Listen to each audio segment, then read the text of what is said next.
Good afternoon and good evening, everyone, on a beautiful Sunday in May. Hope you guys are ready to kick back and relax and just chat some wrestling.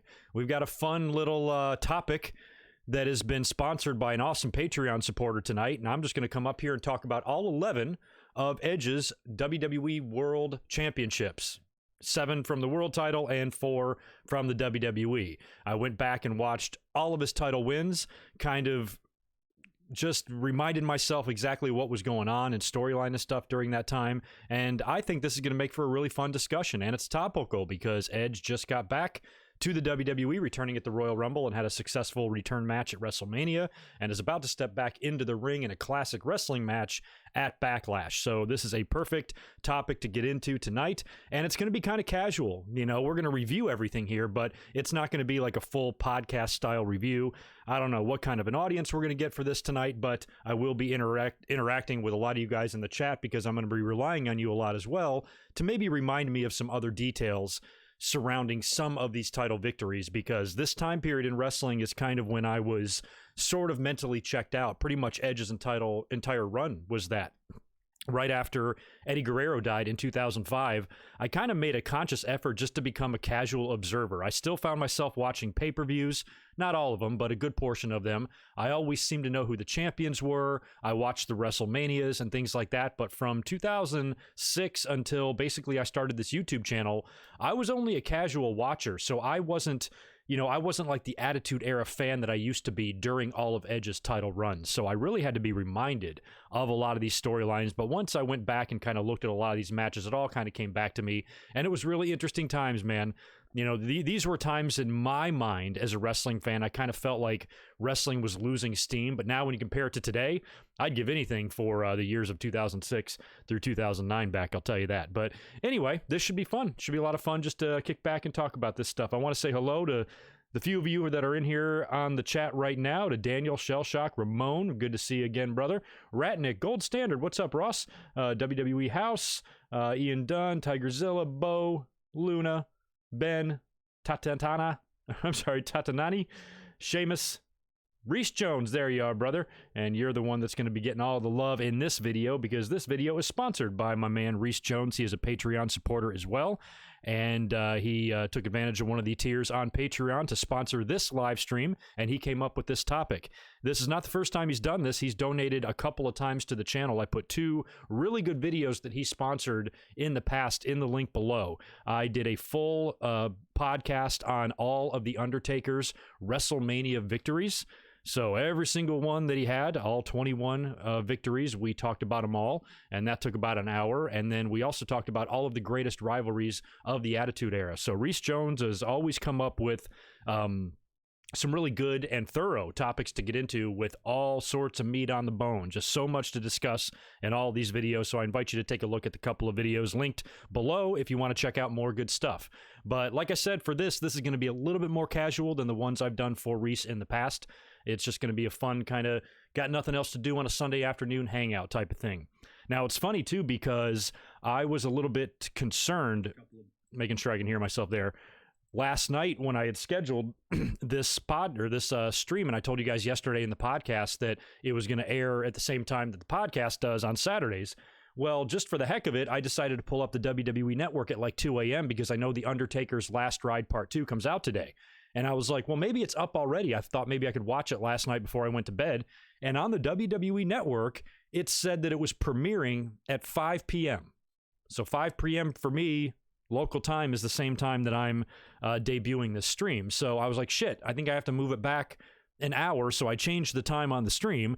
And then today when I woke up, the Last Ride documentary is available on the network. You can already watch it. So I don't know why it said it was premiering at 5, but I kind of shuffled the time around on the stream an hour here a little bit, so I hope that didn't throw anybody off. But The Undertaker Part 2, or Last Ride Part 2, is on the network now. I did not get a chance to watch it before the stream. I wanted to hopefully say a few words about it, but I wasn't able to watch it. But the feedback that I saw so far on Twitter has been really good, and I think it's going to be a fun watch later on tonight. I will discuss Part 2 of The Last Ride tomorrow night after Raw when I'm up here doing my Raw review. So you got 3 straight days of good mic work. But anyway, special thanks, big thanks to awesome supporter Reese Jones. He is the reason for this stream tonight. He's the reason we're talking about this, and there's a lot to get into because Edge had a lot of memorable title wins. I had almost forgotten how crazy some of these victories were. You know, I think Edge's nickname of being the ultimate opportunist,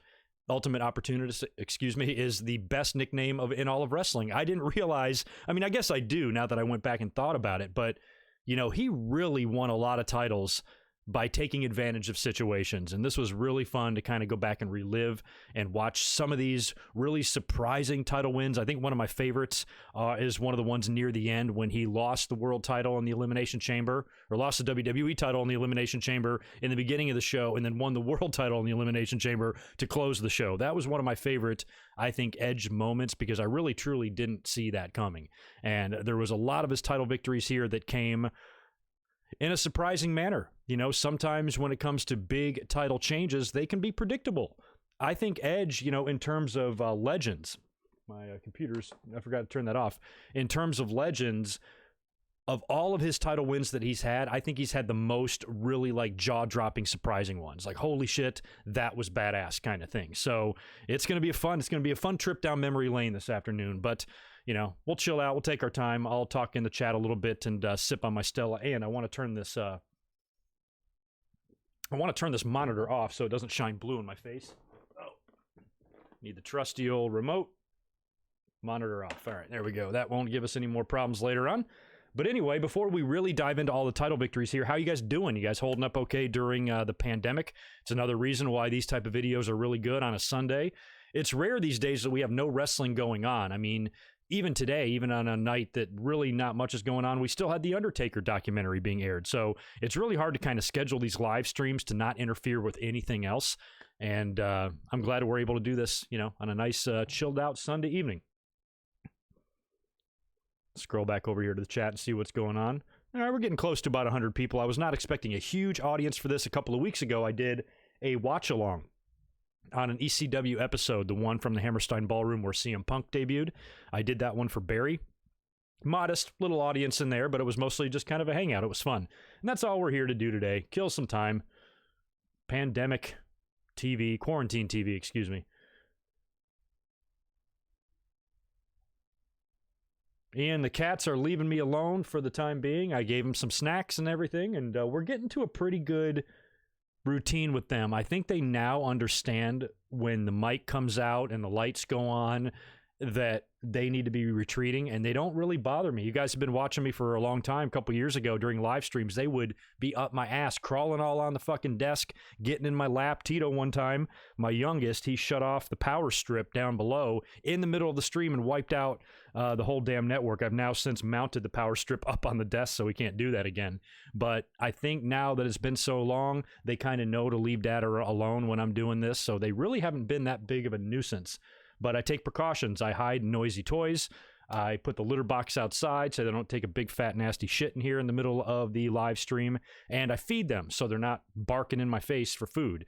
And as long as I take those precautions, they're generally out of our lives. But I know a lot of you guys enjoy seeing them, but they kind of make me nervous when they're creeping around me and I don't know what they're doing and I can't stop them from doing anything because I'm doing the stream and it's their chance to misbehave and take advantage of Dad. And I don't like that. But right now, I think they're both chilling. Probably sleeping in the dirty clothes. That's their favorite spot. So anyway, but they're all doing good. Steve Myers, I want to thank you very much for the $5 super chat for a Stella. That's exactly what I'm drinking. The good old Stella Artois seems to be the go-to beer in my refrigerator for the past probably 15 years now. Unless I'm feeling saucy, I always have some stronger stuff in there. I've got some 8% IPAs, but I don't want to drink that shit tonight, man. This is a chilled out stream. I ain't trying to get wasted. Remember a couple years ago, somebody dropped a $100 super chat for me to pour a beer on my head. That was fun stuff, man. Good times in the early days of the live streams. I think we've got it down to a science now. We've really improved. But anywho, we'll start cruising in to the Edge title wins here because there is a lot of them, and there was some really crazy ones. A couple of random stats I noticed because I wanted to write down the dates and the events that all these title changes took place. He won 2 world titles, including his final one right here in San Diego. He also won 2 world titles in Pittsburgh in the same year, actually. And there might have been another interesting stat in there as well. Can't remember. But anyway, we'll be getting into a lot of stuff regarding his victories. And we're going to start at the top. We're going to start with an event that really kind of set the tone for what the Money in the Bank briefcase is now. WrestleMania 21 in 2005, WWE held its very first ever Money in the Bank briefcase ladder match. This was back when it wasn't a pay-per-view and it was done at WrestleMania. I miss that. I actually kind of wish it was still like that, although the Money in the Bank pay-per-view is the one gimmick pay-per-view I've been able to stomach because we've had some pretty good pay-per-views, some pretty good matches, and some pretty good moments involving that. So unlike the Elimination Chamber, unlike Hell in the Cell, unlike TLC, Money in the Bank is one gimmick pay-per-view I can stomach. But they had never done it before, and 2005 was the first time Edge won the inaugural match, and he held on to the briefcase forever because at that time, it wasn't like you were on the edge of your seat waiting for him to cash in because we had never seen it before. We didn't even really know what to expect, how the cash in was going to come. Nowadays, fans can smell it. If there's a briefcase holder and there's a champion severely beat down in the ring, you're thinking he's going to run out there. Where that really wasn't the case years ago when all of this first started. So Edge held on to the briefcase for nearly a year. And I didn't watch New Year's Revolution. I didn't order the pay-per-view. I don't know if I would have been watching it after watching John Cena have that grueling Elimination Chamber match, successfully defending the title against, who was in there? Kurt Angle, Carlito, Shawn Michaels, Kane, Chris Masters, I think. Cena was bloody. He was just a mess, laying there beaten and broken in the middle of the ring. I don't know if 2006 Greg would have been able to see the cash-in coming because it wasn't a normal thing yet. Do you guys remember this? Did any of you order the pay-per-view? Did you see this coming? I remember when I saw it, saw the results online, I was surprised. And when I went back and watched this here to make my notes, I did hear like Cole and Taz, I think, mention that I thought Edge was going to cash in at WrestleMania or whatever. So nobody really knew. They thought Edge was going to maybe hold the briefcase all the way until the next year's WrestleMania. But he showed up at the end of John Cena's Elimination Chamber match. And it actually wasn't him that showed up. It was Vince, which is kind of cool. Edge's very first title win almost had the handwritten endorsement of Vince McMahon because after John Cena is, not really celebrating, but he's laying there in the ring victorious, Vince McMahon comes out, not Edge. And Vince says, raise the cage up. We've got one more match tonight. John Cena's going to defend the title against a man who's cashing in his Money in the Bank briefcase. And then he announces Edge.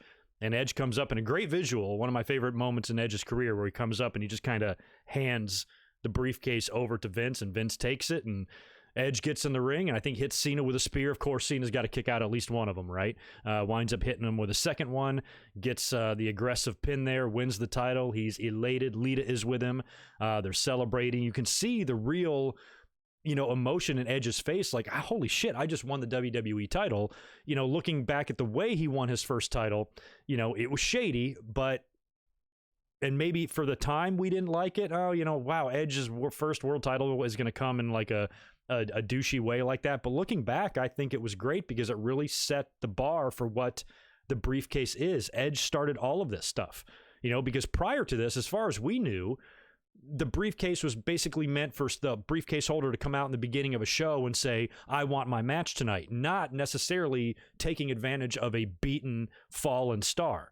So with Edge doing this, it changed everything, and it changed the way everything has been booked ever since. So this was a really, significant cash-in because it was the first one, and it made the fans realize, holy shit, if you can cash it in this way, that opens up the door for all kinds of possibilities. And it's become a regular thing. We've seen so many guys since this first one cash it in this way, including Edge himself more than once. And Edge has even had the briefcase cashed in on him when he was champion by CM Punk. So Edge and the briefcase and cash-ins and world title wins kind of all go hand in hand. And it was really all started right here. Edge's nickname of the ultimate opportunist. I can't keep saying opportunist. His nickname was really born here because this set the tone for everything. And he would go on to do this like so many other times with all the sneaky little things he would do, interjecting him into matches and winning world titles. He had a crazy career, man. All these world title wins were a lot of fun. Now, unfortunately, his first run here didn't last long. He dropped it back to Cena just a couple of weeks later at the Royal Rumble. So that was his really first taste of gold. He didn't go into Mania as the champion. He went into Mania to face Mick Foley. So he only had that quick taste of the title, and then he was, pretty much distanced from it for several months until WWE found themselves in a jam. And his second title run here might not have even happened had, a particular run-in with the law not taken place. So what are you guys' memories of the first cash-in?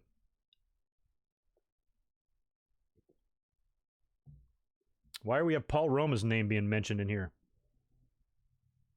You think you're the only one who knows the name Paul Roma? Surely there's more. Paul Roma's not that obscure of a name.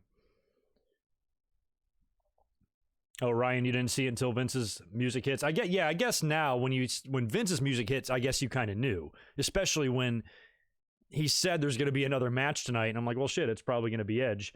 So I think if I was watching it, I might have known when Vince came out, but I'm not sure if I would have really seen it other than that. It was still a pretty shocking, cash in, and it was also the first world title for Edge because a lot of people weren't sure at that time if Edge was ready.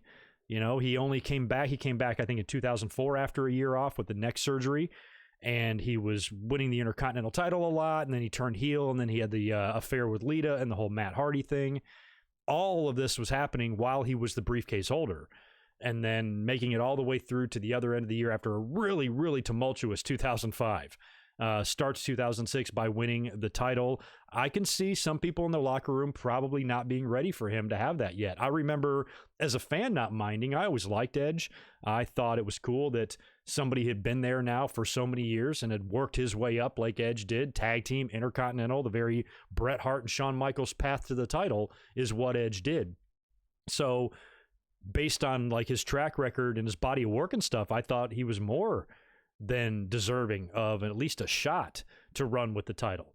And he really didn't get that in his first run because it was taken away from him so quick. But his next run would come on July 3rd, 2006 in Philadelphia. This was on Monday Night Raw. Now, the reason this match even happened was because like the prior day or a couple days prior to this, Rob Van Dam, who had just won the title at One Night Stand from John Cena in that crazy ECW match, and he's now a dual champion, WWE and ECW champion. He gets pulled over, shirtless, with Sabu, with a ton of weed in the car. And while he's champion, the dash cam footage of this was released. It was all over the press.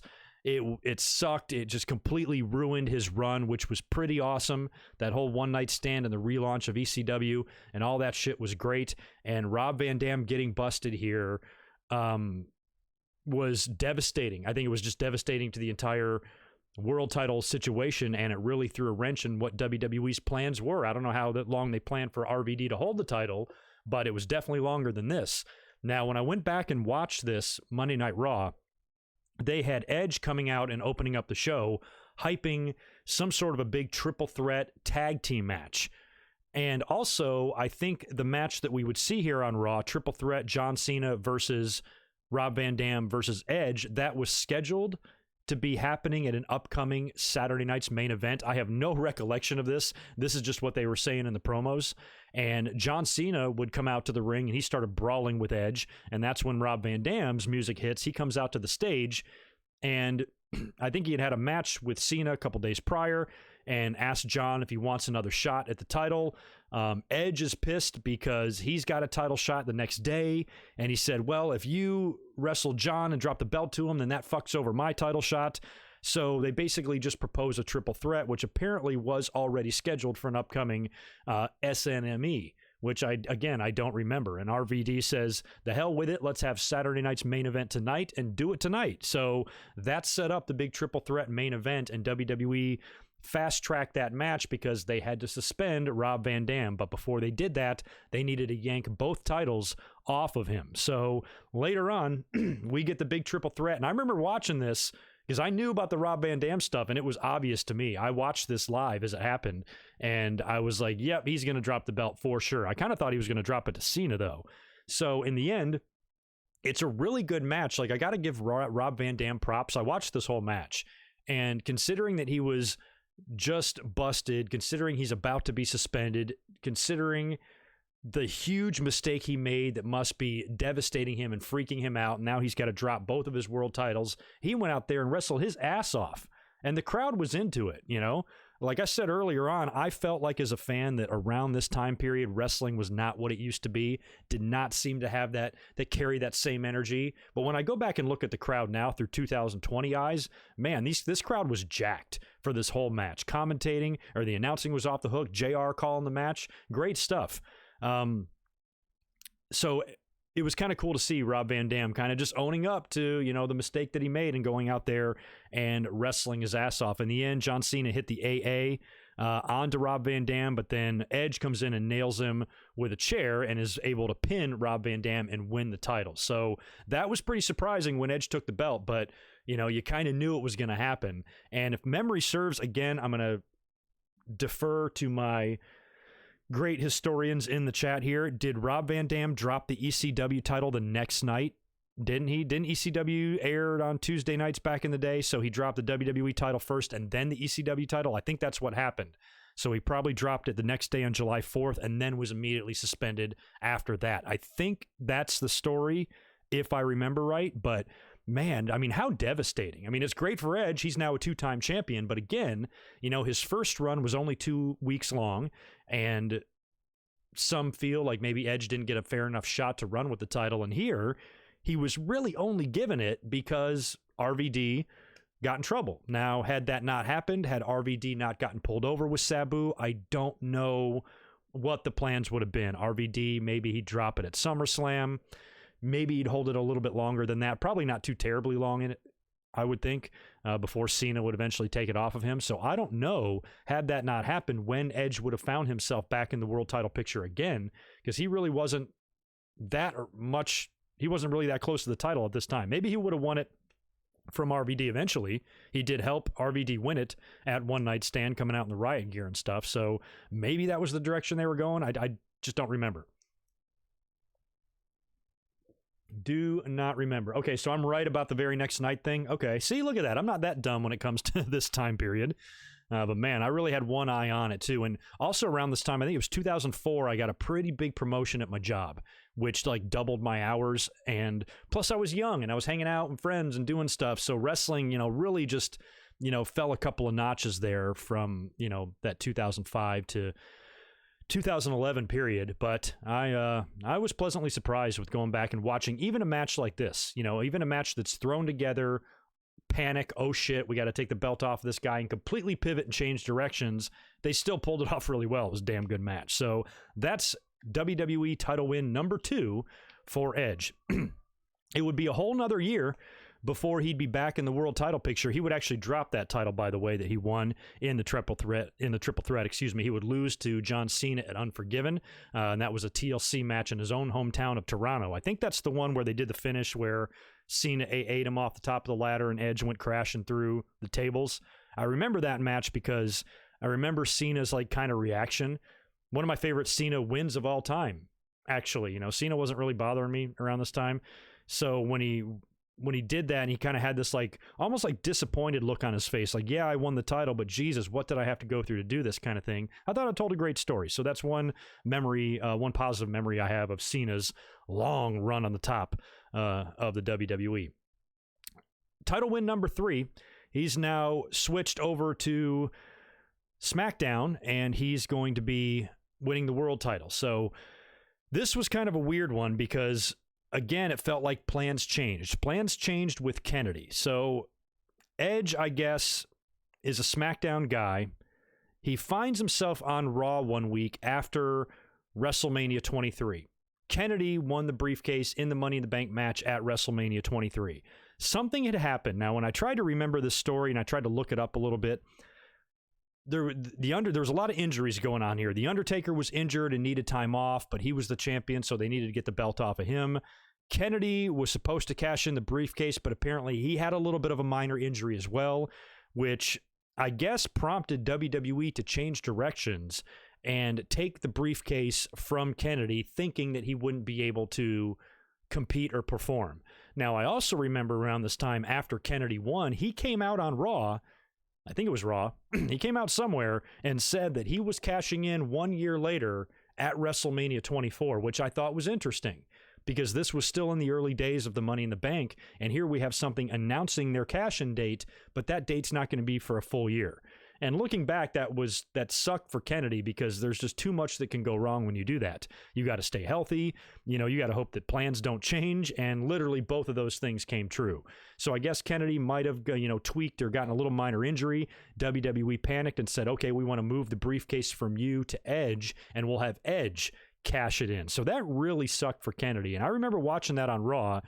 Edge attacked Kennedy. I think he goaded him into the match first. Something happened. They were cutting a promo. He convinced Kennedy to put the briefcase on the line, then attacked him and beat the shit out of him before the match started. Kennedy still insists on working the match. He takes one spear, goes down.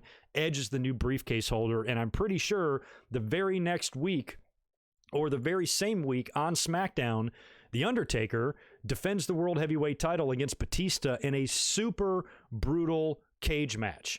Both guys are busted open. The crowd was hot and jacked for this. It wound up being a tie when both guys are trying to escape the cage and they come down into like a photo finish. The referees take forever to try to figure out who the winner is. In the end, they declare the match a tie. So The Undertaker keeps the title. As he's hobbling his bloody ass away, out comes Mark Henry and just beats the shit out of The Undertaker even more. He's already spent, and now Undertaker's pretty much dead. And as Mark Henry is leaving, fucking "You Think You Know Me" hits, and out comes Edge with that fucking briefcase that he just won and gets in the ring and beats The Undertaker. I think Undertaker does the Cena thing where he kicks out of the initial spear and slowly gets up, only for Edge to spear Taker and become a 3-time champion. So that was a great moment on SmackDown. That was awesome. I didn't watch this SmackDown live as it happened. So again, I don't know if I was watching it, if I would have been able to see that coming. With Undertaker, it looks like pretty obvious now when you see not only the beating he took in the cage match, but the beating he took from Mark Henry after. Of course, the briefcase holder is going to come in. And another thing you guys are going to have to help me with some of this stuff on when it comes to brands, as I was really getting confused in my research here, who was on what brand.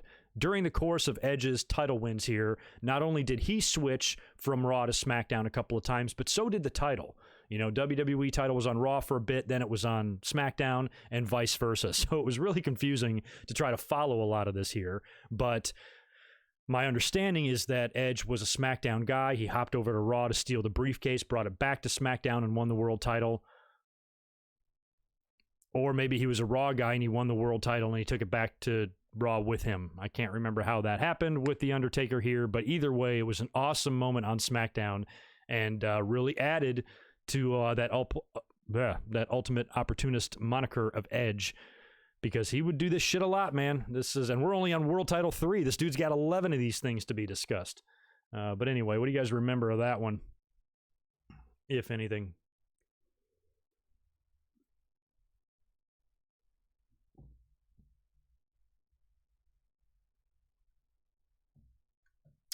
Oh, Shell Shock, I don't remember that. I know he was part of that, but I don't think that would have had anything to do with this Money in the Bank issue. Not with this particular one, maybe in other things, but I'm not sure. I don't think that was it. I think that was still too early for all that to be a factor. I'm not sure.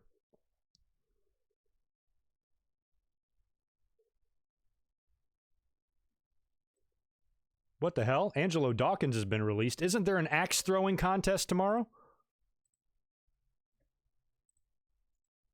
You better not be making me look this up for no reason. We had breaking news yesterday on the podcast too. Right when okay, stop doing that shit. I'm going to block you. I don't see anything about him being released. But anyway, yesterday during the podcast, somebody said that Drew Gulak was released. I'm like, holy shit. And we looked up the information right online. Oh, sorry, Barry. I didn't even see your super chat. How long ago was that shit? Oh, there you are. Way up there. Thanks, dude. Appreciate the $2. I loved his ladder match with Taker in 08. Oh, yeah, we're going to be talking about that when we're almost there. And that's, we just talked about pretty much what kicked off a year-long feud between those two guys. Title win number 3 here when he cashed in on Taker would spark what would be a long rivalry. They would main event the next WrestleMania together, and they would have a lot of battles. We'll be getting into that, Barry. Oh, sure. Where'd we go? There we are. I didn't miss any other supers, did I?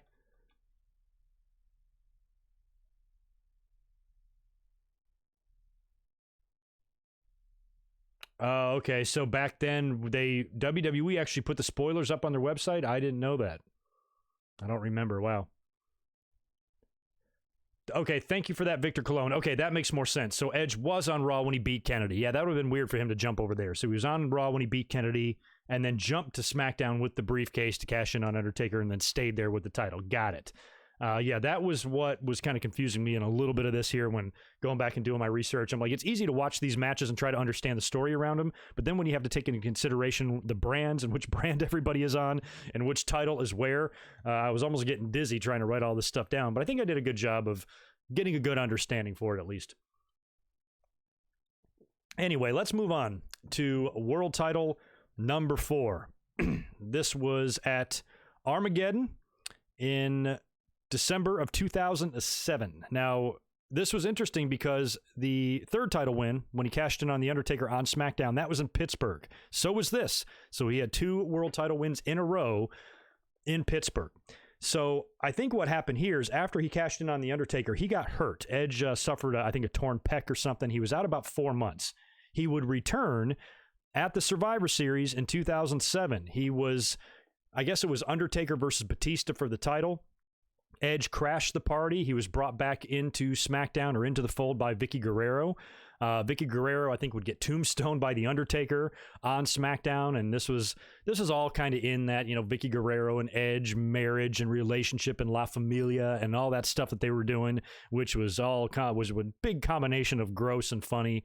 Teddy Long is involved in this too. They wind up doing an Edge and Batista match on SmackDown, which Undertaker interferes in to try to get revenge on Edge. Teddy Long is back. He comes out and makes a triple threat. So he makes all this stuff on SmackDown for Armageddon. Triple threat match, Undertaker, Batista, and Edge. So watching this back was also kind of fun. I mean, it wasn't like it wasn't a TLC match or anything elaborate, but this was still a really decent match. And I mentioned this like 3 times already, going back and just watching the crowd reaction on a lot of this stuff, just really kind of makes me want to go back to these days. 2007, like I said, as a fan, these were dark days for me. We were just months removed from the Benoit tragedies. It was all still really fresh. WWE was going in a different direction, but I still find myself being really entertained by this match. Really interesting too. I had almost forgotten about this. The announcers, I think it was Cole and whoever the hell, was referring to the referee as Mickey Henson. Referee Mickey Henson, which is his real name, but back when he was in WCW, he was called Mickey J. I think he even wrestled as Mickey J. And I was wondering in my head, I'm like, I wonder why they're calling him by his real name now, Mickey Henson. And what I bet you it was probably because Mickey James was there. And maybe they didn't want a Mickey J and a Mickey James. I've heard of them doing that before. Shane Helms couldn't be Shane Helms in WWE because they already had a Shane. They thought 2 Shanes would be way too confusing for the audience. So they made him be Gregory Helms, which I think is his real name anyway. And we've seen instances of this before, but I found that funny that they were referring to him as Mickey Henson. I completely forgot about that. And I also forgot that Mickey J was even in the WWE, but I guess he came over with the buyout. A lot of this stuff I completely forgot. This was also the debut, and this is what I love about Edge, because every one of his title wins, he's got some shady shit going on, man, every single time. So when you go back and review his first 3 wins, he, cashed in on the first one. He won in the crazy triple threat and was pretty opportunistic in that as well, although that was the cleanest of all of his wins. And then on SmackDown, cashing in the Money in the Bank for his third. Here in the 4th match, he's got a title shot now. It's a triple threat. He's already kind of facing an uphill battle here. And this was the debut of the Edgeheads, or the little Edge followers. And that's when he recruited Hawkins and Ryder, who were previously, I think, the Major Brothers and maybe somebody else as well. And they kind of looked like him. They had the same body type, just a little bit shorter, long blonde hair. So they kind of did like the Kurt and Eric Angle thing. This reminded me a lot of Eric Angle when he filled in for Kurt more than once. Once at Survivor Series one year, I think in 2000, and then they did the deal on SmackDown where they duped Brock Lesnar. So this was like that a little bit. And I remember, again, I didn't watch this pay-per-view live. So watching it back, you know, they really did look like Edge back then. And it was pretty cool. So during the match, you get Edge taking a spear, but you could tell by the way he took it, he didn't really look like himself, and it wasn't him. He rolls onto the outside of the ring, and you see him laying there with the real Edge. So you got two Edges on the outside of the ring, and then Ryder appears after that. He gets, I think it's Hawkins that's in the ring that gets choke slammed. And that's when Ryder comes out. So the announcers, all this is taking place right in front of the announce desks. So Cole is saying, you know, we got two Edges out here. And then you see the third Edge, and Taker don't know what the hell's going on. He winds up hitting a tombstone on Batista, and that's when the real Edge slides in the ring. After, you know, the two other Edges, fake Edges, have been taken out, he hits Undertaker with a chair to the back and then just swings it like a baseball bat right to Taker's face, and then jumps on Batista to pin him and win the World Heavyweight title. So that was great stuff. That was a nice swerve, and WWE always came up with creative shit like this for Edge. And when Edge is celebrating, he's joined in the aisleway by the two Edges, and then you get a good look at them, and that's when you realize who they are. And that was good stuff, man. I mean, and Edge has gone on to tell the story, I think, in DVDs and interviews, that I think this was his idea, because he talked to those guys and sometimes they went to Edge for advice and he tried to find a way to get them involved. And I think he's the one that had this idea. And that's smart, you know, because heels should have backups. You know, it's like, you know, CM Punk almost had the same thing when the Shield was supposed to be for him. So this was like Edge's Shield, a little two-man Shield to basically be the sacrificial lambs and allow Edge to win as many matches and championships as possible. So I liked all of that stuff. I liked seeing Edge debut those guys. I thought it was a nice swerve that nobody could have predicted. Nobody could have predicted that. You didn't see that coming at all. Nothing teased to that.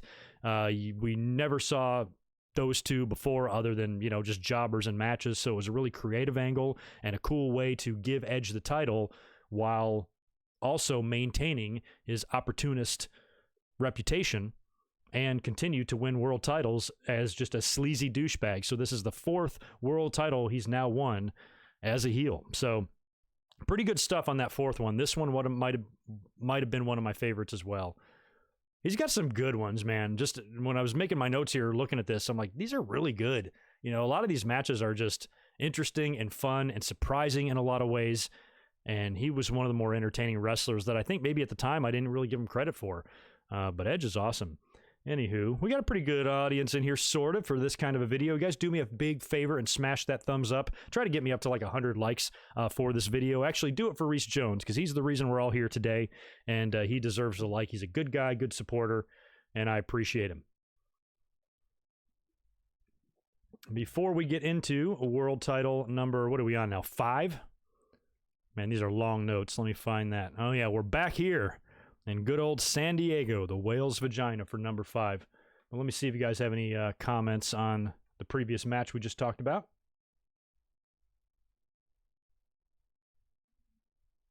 I don't know what the turkey song is.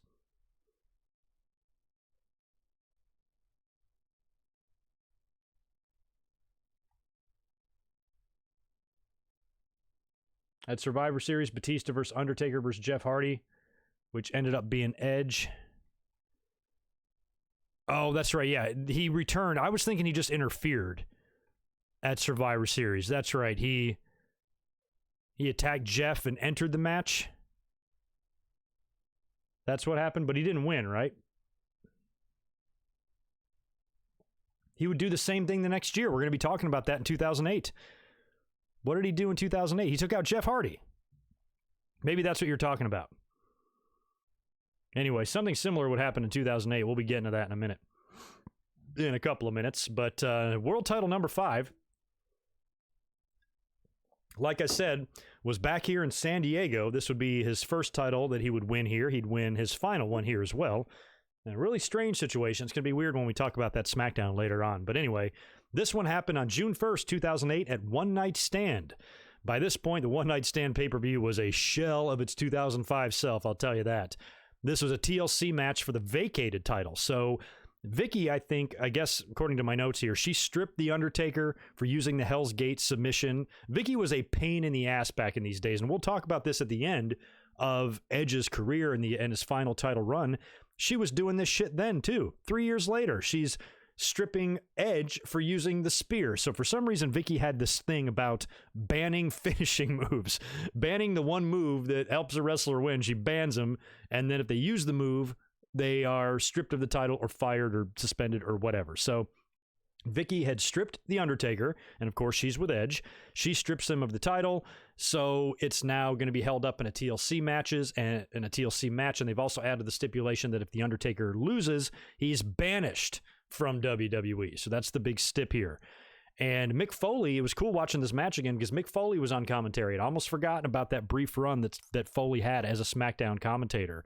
This was a good match, brutal match, and I guess I had forgotten about some of these ladder matches. I don't know if it's like that today, but to me, when I watched this match back, the belt seemed unusually high up. And I think for a while there, they were getting real high up in the air. They might still be that high, but that shit was higher than RVD.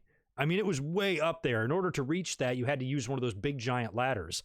And I know it's like not the old days of the ladder matches when the belt was relatively low and a regulation Home Depot fucking ladder can get you up to the top of that thing. It wasn't for a few years later they started raising it. But in this match, it just seemed like higher than it even is now. So I don't know what the official height for ladder matches are and how high the prize needs to be above the ring. But this one seemed up there a lot. And these are not... these ain't cruiserweights in there. This is The Undertaker and Edge. So this was kind of a scary match because of, like I said, the size of the guys in the match. And as soon as they started, both Taker and Edge were both stacking the tables on the outside of the ring on the side of the entrance ramp, very much in the same way that they stacked them up at WrestleMania 17 in that crazy TLC match where they took the big bump. So as soon as they started building that fort, you knew someone's going through it. So Edge also takes a pretty nasty bump. He gets chokeslammed onto the bridged ladder about a year prior to this at WrestleMania 23. He took a gnar slam through the ladder. It's the first time I remember seeing a ladder break, and watching that on pay-per-view, it wasn't occurring to me that could be a wooden ladder painted silver or anything like that. To me, it looked like Edge crumpled that fucking metal ladder, and it was one of the craziest bumps I ever saw. So we were getting used to seeing that stuff here. He took another similar bump off the choke slam here. We get Hawkins and Ryder coming in to interfere in this match. Both of these guys get put through tables. That was great. Edge winds up Taker winds up last riding Edge through two tables into the corner from the top of the ladder. And that's when it looks like Taker's kind of got the match won. All he's got to really do is climb up there and retrieve the belt. La Familia runs in. Chavo Guerrero runs in to make the save, stops the Undertaker. Taker fights everybody off again, so he's gotten rid of everybody that's come into the ring to try to help out Edge. And Edge winds up, after Taker fights them all off, he's found himself in that position again because Edge is still, laying in the heap of table there. So he's going back up again to retrieve the belt, and that's when they do the big spot. You knew it was coming. Edge now recovers. He starts shaking the ladder, and Taker is so fucking high up there, and this guy's nearly 7 feet tall. He had a 20-year career by this point. He had no business taking a bump like this, and Edge tips that ladder over, and Taker just goes right through those tables. He takes the bump like a champ. Like I said, it's very similar to that WrestleMania 17 bump, and I think Shawn Michaels took a similar bump when he dropped the world title Armageddon a couple years prior. Or a couple years, back in like 2002 or something. So it was a bump like that, but for Undertaker, for like a 300-pounder to go through the tables like that, made my heart stop a little bit. But of course, he's not going to get up from that. That allowed Edge to climb up to the top of the ladder and grab the belt. And he wins again in another shady way. So that's now, his 5th world title that he's won in the most heelish, douchebaggish way possible. But it's what I love about him. That's what makes him so great. Now, he wouldn't last long here. One Night Stand took place on June 1st. On June 30th on Raw, he would drop the title to fellow Eskimo brother CM Punk, who cashed in his briefcase the night after Night of Champions. And this again had to do with the titles switching. I think Triple H after this was drafted to SmackDown with the WWE title, so Raw had no champ until CM Punk cashed in on Edge. And I can't remember what happened to Edge on June 30th. Edge just got his ass kicked by somebody, and then CM Punk came out there and it might have been Batista. I think that's who it was. It was Batista who came out because something happened the night before at Night of Champions. Edge fucked something up. So Batista came out there to get revenge, beat the shit out of him. And then CM Punk, I remember when Punk came out there to cash it in as well. I didn't see that coming, and at least not yet. You know, Punk winning the briefcase, it seemed likely that he would win the title, but that really seemed out of nowhere, and it was a surprising move at the time by WWE, I got to say. So I did kind of like that little piece of karma there. That would happen to Edge because he has won the title in so many shady ways. It was nice to see someone take advantage of him for a change, and I like that. It was all good stuff there. So Edge is now a 5-time world champion, and he would be on his way to winning his 6th, and it would be a ways later. No, it wouldn't. Sorry, got my dates mixed up there. And this might have been part of the brand switching as well. But let me see if you guys are saying anything cool about these matches, any details that I can be filled in on.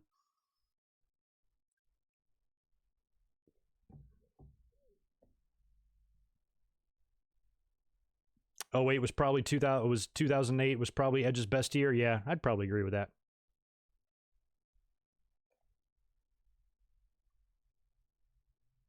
Yeah, so I'm not crazy that belt seemed awfully high up in the air, a little bit higher than it is today.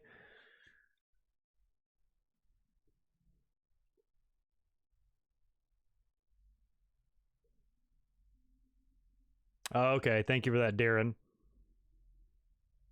Yeah, and apparently I think Taker is going to be discussing his feud with Edge a little bit. Am I right about that, Reese? You mentioned that to me in a DM on Twitter today.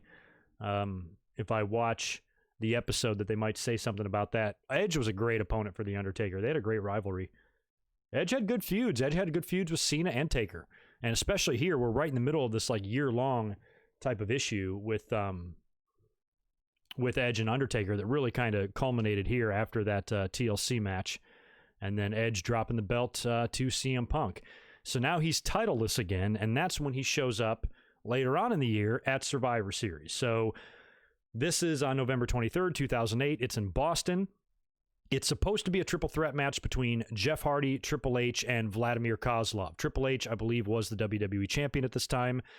Jeff Hardy was attacked backstage during the show. And they were doing the deal where they didn't know if he was going to be able to compete in the match or whatever. So what they did is, and now I can clarify here because the gentleman that mentioned this to me earlier on in the chat was kind of confusing my own dates here. But Hardy, they don't know who attacked him, and they don't know if he's going to be able to compete. So basically, all they did is have Kozlov and Triple H go out there and work one-on-one. After they've worked a grueling match together, that's when Vicky Guerrero comes out and says that it will be a triple threat, and because he's here, but not Jeff Hardy, she means Edge. So Edge is now the replacement. He comes out after Triple H and Kozlov have already had a grueling match against each other. Jeff Hardy does appear. He does show up and try to stop Edge from winning the title, but he accidentally hits Triple H in the head with a chair. He also wallops Kozlov with a chair. He then gets speared by Edge, who then after that, all he has to do is crawl over to Triple H, who's laying there motionless, and pin him and win the WWE title. So now Edge has transitioned back from the world title to the WWE title, and that was another great way for him to win it. He constantly did this shit. Every single one of these title wins was like this.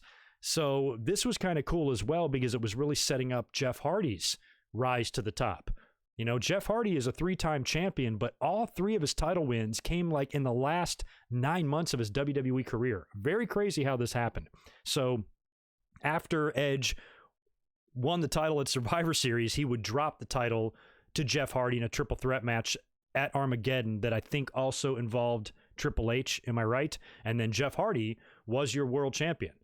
So after that, you know, Jeff would drop the belt here at a show we're going to talk about in a minute, but then he would win the world title on SmackDown and then get it cashed in on him by CM Punk, I believe, and then maybe win it back. I forgot. But anyway, he won 3 world titles within the span of like 7 or 8 months. And then immediately when he left in the summer of 2009, that's when like his house burned down and he got arrested for all of that drug possession and all that stuff that he got in trouble for. You know, and his life just spiraled down. And then by the following January, motherfuckers in TNA. Very crazy year for Jeff Hardy that was all, that all kind of started here. It looked like WWE really wanted to turn him into the guy. And, Jeff was just struggled back then. He had some serious personal problems because he was in WWE all that time. And finally, when he's on top, that's when he leaves. Really weird looking back on it. But anyway.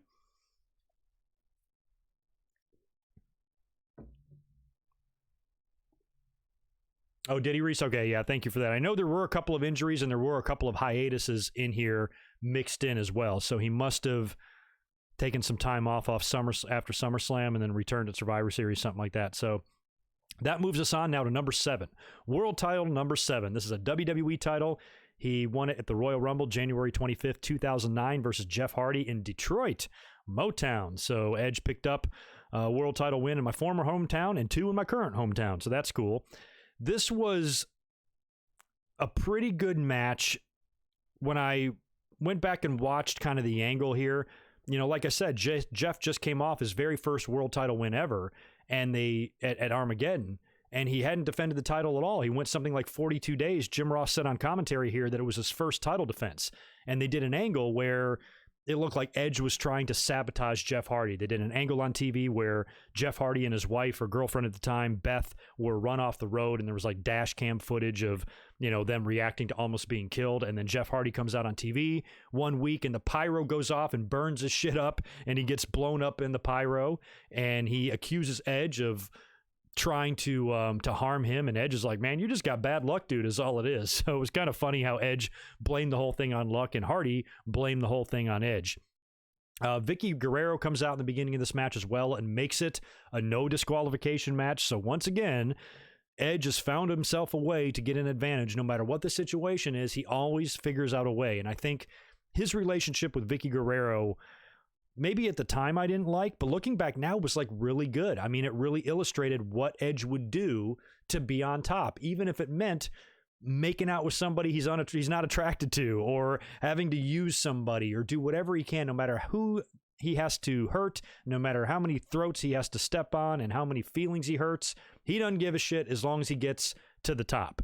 So his relationship with Vicky constantly comes into play in a lot of his world title matches, and she's constantly helping him out. So the match itself was pretty typical that you would find between these two guys. They worked some pretty good matches at this time, because I always wondered, watching all of this, what the relationship was like with Hardy and Edge at this time, because Edge, of course, had the affair with Lita a few years before. So if Jeff was, resentful towards Edge because of his brother, I didn't know if that still lingered there or if it was water under the bridge or whatever was going on, but they still worked as if they did back in the tag team days. They had really good chemistry. The matches were fun.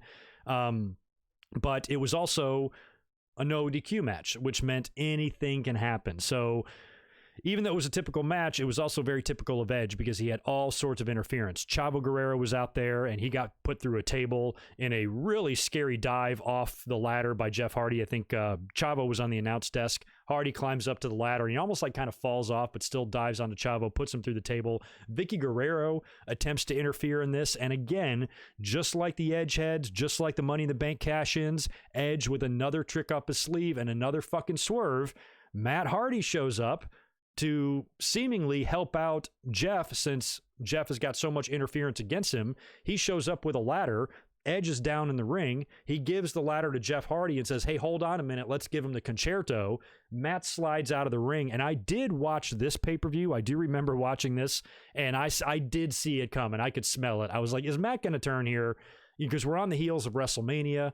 We're almost there. They got to set up some big programs, and if you want to do a brother versus brother match, WrestleMania would be a perfect place for that. So all that actually was going through my mind as Matt was retrieving that other chair, because just the stalling involved. And you could see too, as soon as they set Edge up in position, the way Matt had the chair, I'm like, he's going to hit him, and bonk, knock Jeff right out, hit him with the chair. Edge looks shocked. He can't even fucking believe it. And Matt just stands there with that look on his face. And they would go on to have a really good match at WrestleMania 25, right? Matt Hardy won that. I think it was a pretty good finish with like a twist of fate on the chair or whatever that was. Really good stuff there between those two. And I was happy to see it because I feel like the first time they tried to do a Hardy Boys split several years prior, it was a huge, colossal failure. So they got it right this time, and they gave us a great swerve ending. Matt Hardy, the last guy in the fucking world that you would expect to help Edge out with anything, hits his own brother and allows Edge to pin Jeff Hardy and win the world title for his 7th time. And he's kind of got this like bewildered yet happy look on his face, like, what the hell just happened? But I'll take it. Scurries out of the ring, and that, of course, set up Jeff Hardy and Matt Hardy at WrestleMania 25. Now, Edge, I believe, would also drop the belt at WrestleMania 25. That was the triple threat, I believe, with John Cena and Big Show. That was actually one of my favorite John Cena WrestleMania entrances ever. Not that I have a list of favorite John Cena entrances. Maybe one of my favorite WrestleMania entrances ever, I should say, when they brought out all the Slim Shadys and they had all the John Cenas dressed up there and it, formed a big long corridor for him to run down. I thought that was a great visual and one of my favorite John Cena moments ever. Really good stuff at WrestleMania 25. So Edge would wind up dropping the belt. Where are we at here? Oh, I'm sorry. I had that wrong. Ha! I had that way wrong. I didn't even read my own notes. He would drop the world title to John Cena at WrestleMania 25, but this match here was for the WWE title. He hasn't won the world title yet. He's about to do that. And that's what we're going to talk about next. World title win number 8. It is now back to the World Heavyweight Championship.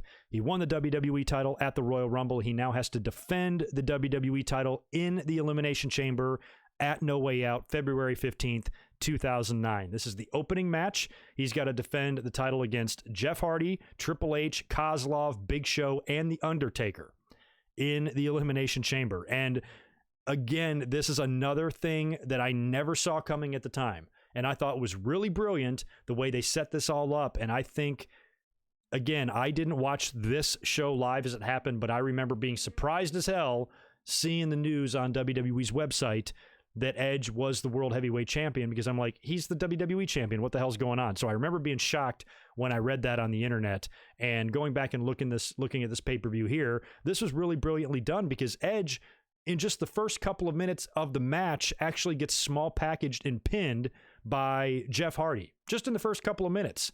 And he's the champion. So just like that, without the Elimination Chamber really even getting underway, he's out. He's eliminated, so they are guaranteed to have a new WWE champion. So Edge is pissed. They make him leave the cage. He can't believe it. He's shocked. And Triple H would go on to win that match. So later on, in the main event, you've got the World Heavyweight title on the line. Who the hell was the champ in this? I can't remember who was champ going into this match. Shit, you guys got to help me with who the champ was going into the main event there. Might have been John Cena. But anyway, during all of the entrances, one of the participants is Kofi Kingston. And Edge comes down to the ring as Kofi's making his entrance, attacks him on the stairs entering the chamber, goes and gets a chair and gives Kofi Kingston a concerto right on the steel steps with the chair. And then this is the best part. This works somehow. He then scurries in the ring, gets inside of a pod, and locks the pod closed on himself. So he's just in there. So he attacks Kofi, gets in the pod. Rey Mysterio's pissed, like, what the fuck are you doing? In the meantime, Chris Jericho and all the other combatants come out there, and they close the cage door, and the bell rings, and Edge is just in the match. He did it. Somehow this worked. I don't know how he was able to pull that off with the rules. He didn't even need Vicky Guerrero's help to do that. He just ran out there, interfered, locked himself in the pod.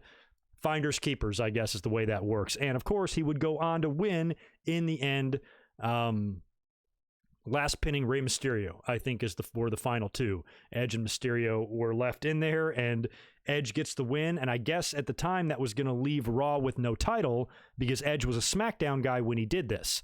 So this would wind up setting up the triple threat match that I mentioned earlier by mistake with John Cena, Big Show at WrestleMania 25, and John Cena would win the title back in that. So No Way Out 2009 was one of the coolest pay-per-views they've done. It reminds me a little bit of, and you guys got to help me with the pay-per-view name here because I don't remember. What was the pay-per-view where Jericho lost, I think, a ladder match to Shawn, but then came back later on in the night and won the title? I thought that was really well done. And this, because you didn't see it coming. You did not see it coming. This kind of reminded me of that. I wouldn't have thought in a million years prior to the pay-per-view that night And you guys got to help me with the stats here. How many times has a guy been both champions within the span of one night? I mean, minus like unifications. You know, if you take unifications away, like, you know, Daniel Bryan, Randy Orton, and all the people that fucking unified titles, nobody's lost one belt and won it back in the same night, have they? Is Edge the only guy to do this, or has this been done before? I wouldn't mind seeing them doing something like this now with the Universal and the WWE. Hell, you've created this bullshit brand-to-brand invitational, whatever the hell that means. Anyway, you technically and theoretically, you could do something interesting like this with, you know, the talent here in modern times. But this was great. This was really shocking and surprising to me. And again, just adds to that ultimate opportunist moniker of Edge, because every single time he won a title, he did so by taking advantage of something. And this was now his all 8 of his world title wins so far are all as a heel, correct? You know, he would not win any of these as a babyface until the very end. Fucking good stuff. So anyway, he would then, like I said, after winning at No Way Out, he would drop the World Heavyweight title back to John Cena at WrestleMania 25 in the Triple Threat. And then the following month, on April 26th, 2009, at Backlash in Providence, they would have a last man standing match between John Cena and Edge. And once again, Edge pulls something out of his ass in this one. The Big Show, after these two guys kill each other in the match, a last man standing match, you can't imagine Cena not getting up from something. So it's going to take something major, and Edge is going to have to pull a major feather out of his hat here to be able to pull this off. And he did. Near the end, they're brawling and fighting up on the stage. The Big Show just interferes, shows up, attacks John Cena, and they have the whole light spot rigged. And you could tell too, I didn't watch this live either, but when I was watching this back, that spotlight stuck out like a sore thumb. You knew it was going to be used for something. So Big Show has got John Cena up in chokeslam position on the stage. Looks like he's about to chokeslam him onto the concrete floor over the edge, but instead turns to the big spotlight, tosses Cena through the light. It explodes, sparks, fireworks, fire, noises, broken glass everywhere. John Cena is just laying cradled in that thing. And the referee counts to 10, and Edge wins back the World Heavyweight title in a last man standing match against John Cena with major help from the Big Show. So again, Edge every damn time. Every time. He hasn't won one of these shits clean. I guess technically you could count that Elimination Chamber as a clean win. You know, he won it, but he got in it in a shady way. So this is just awesome. I love Edge's, like, just going back and reliving this. You know, he had some cool stuff.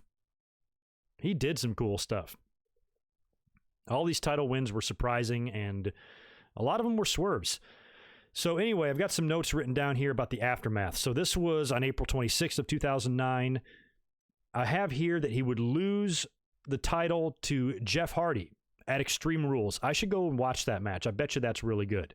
So he would drop the title to Jeff Hardy at Extreme Rules in June, but right after that match, CM Punk would then cash in on Jeff Hardy. So that's twice now that CM Punk has cashed in his briefcase during an Edge match. Once on Edge himself, and the other time on an Edge opponent. So CM Punk would then come in, cash in on Hardy, and that would spark their feud that would take them into the summer of 2009, which was really good.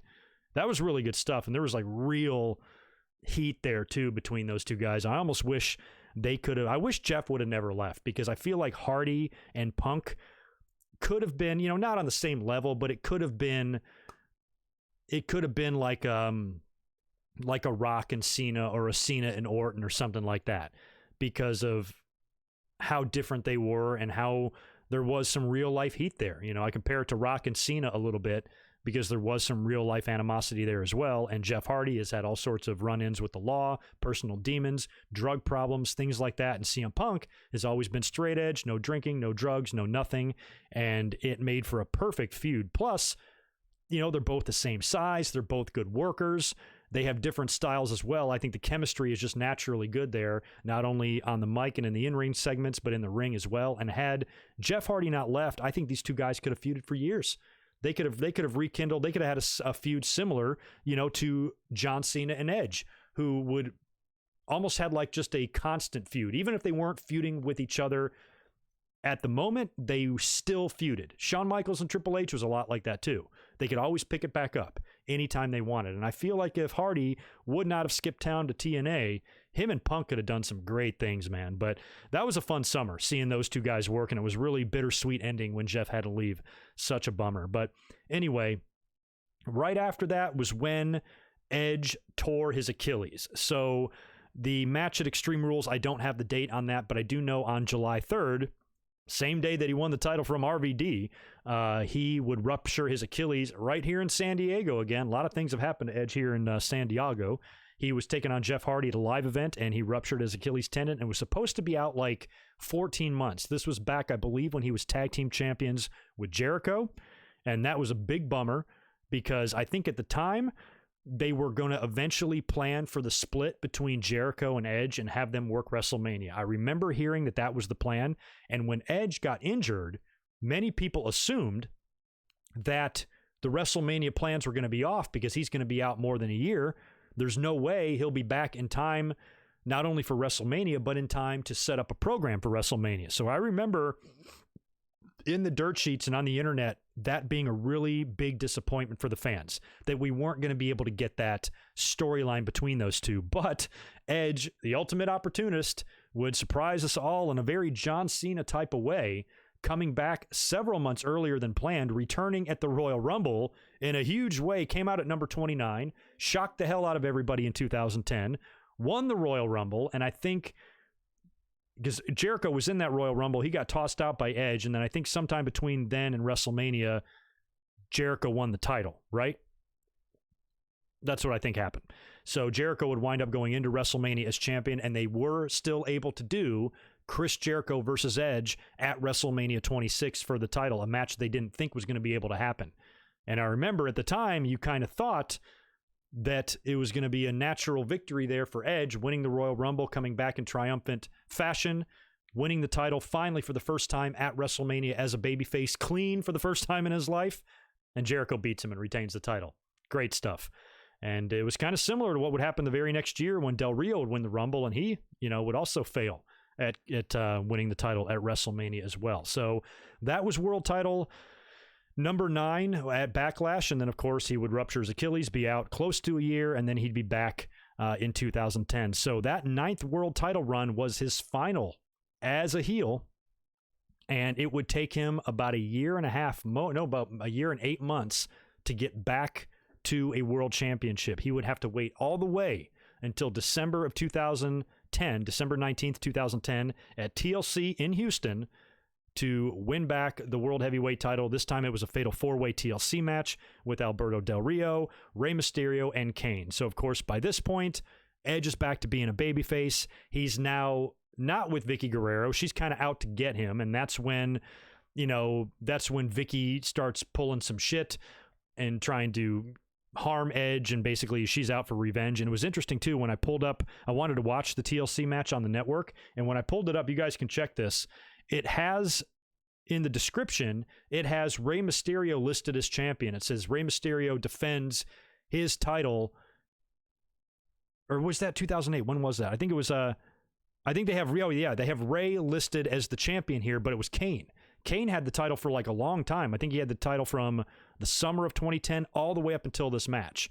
So the match itself saw typical table bumps, the one that we talked about earlier with The Undertaker taking that big WrestleMania 17-like fall in that ladder match.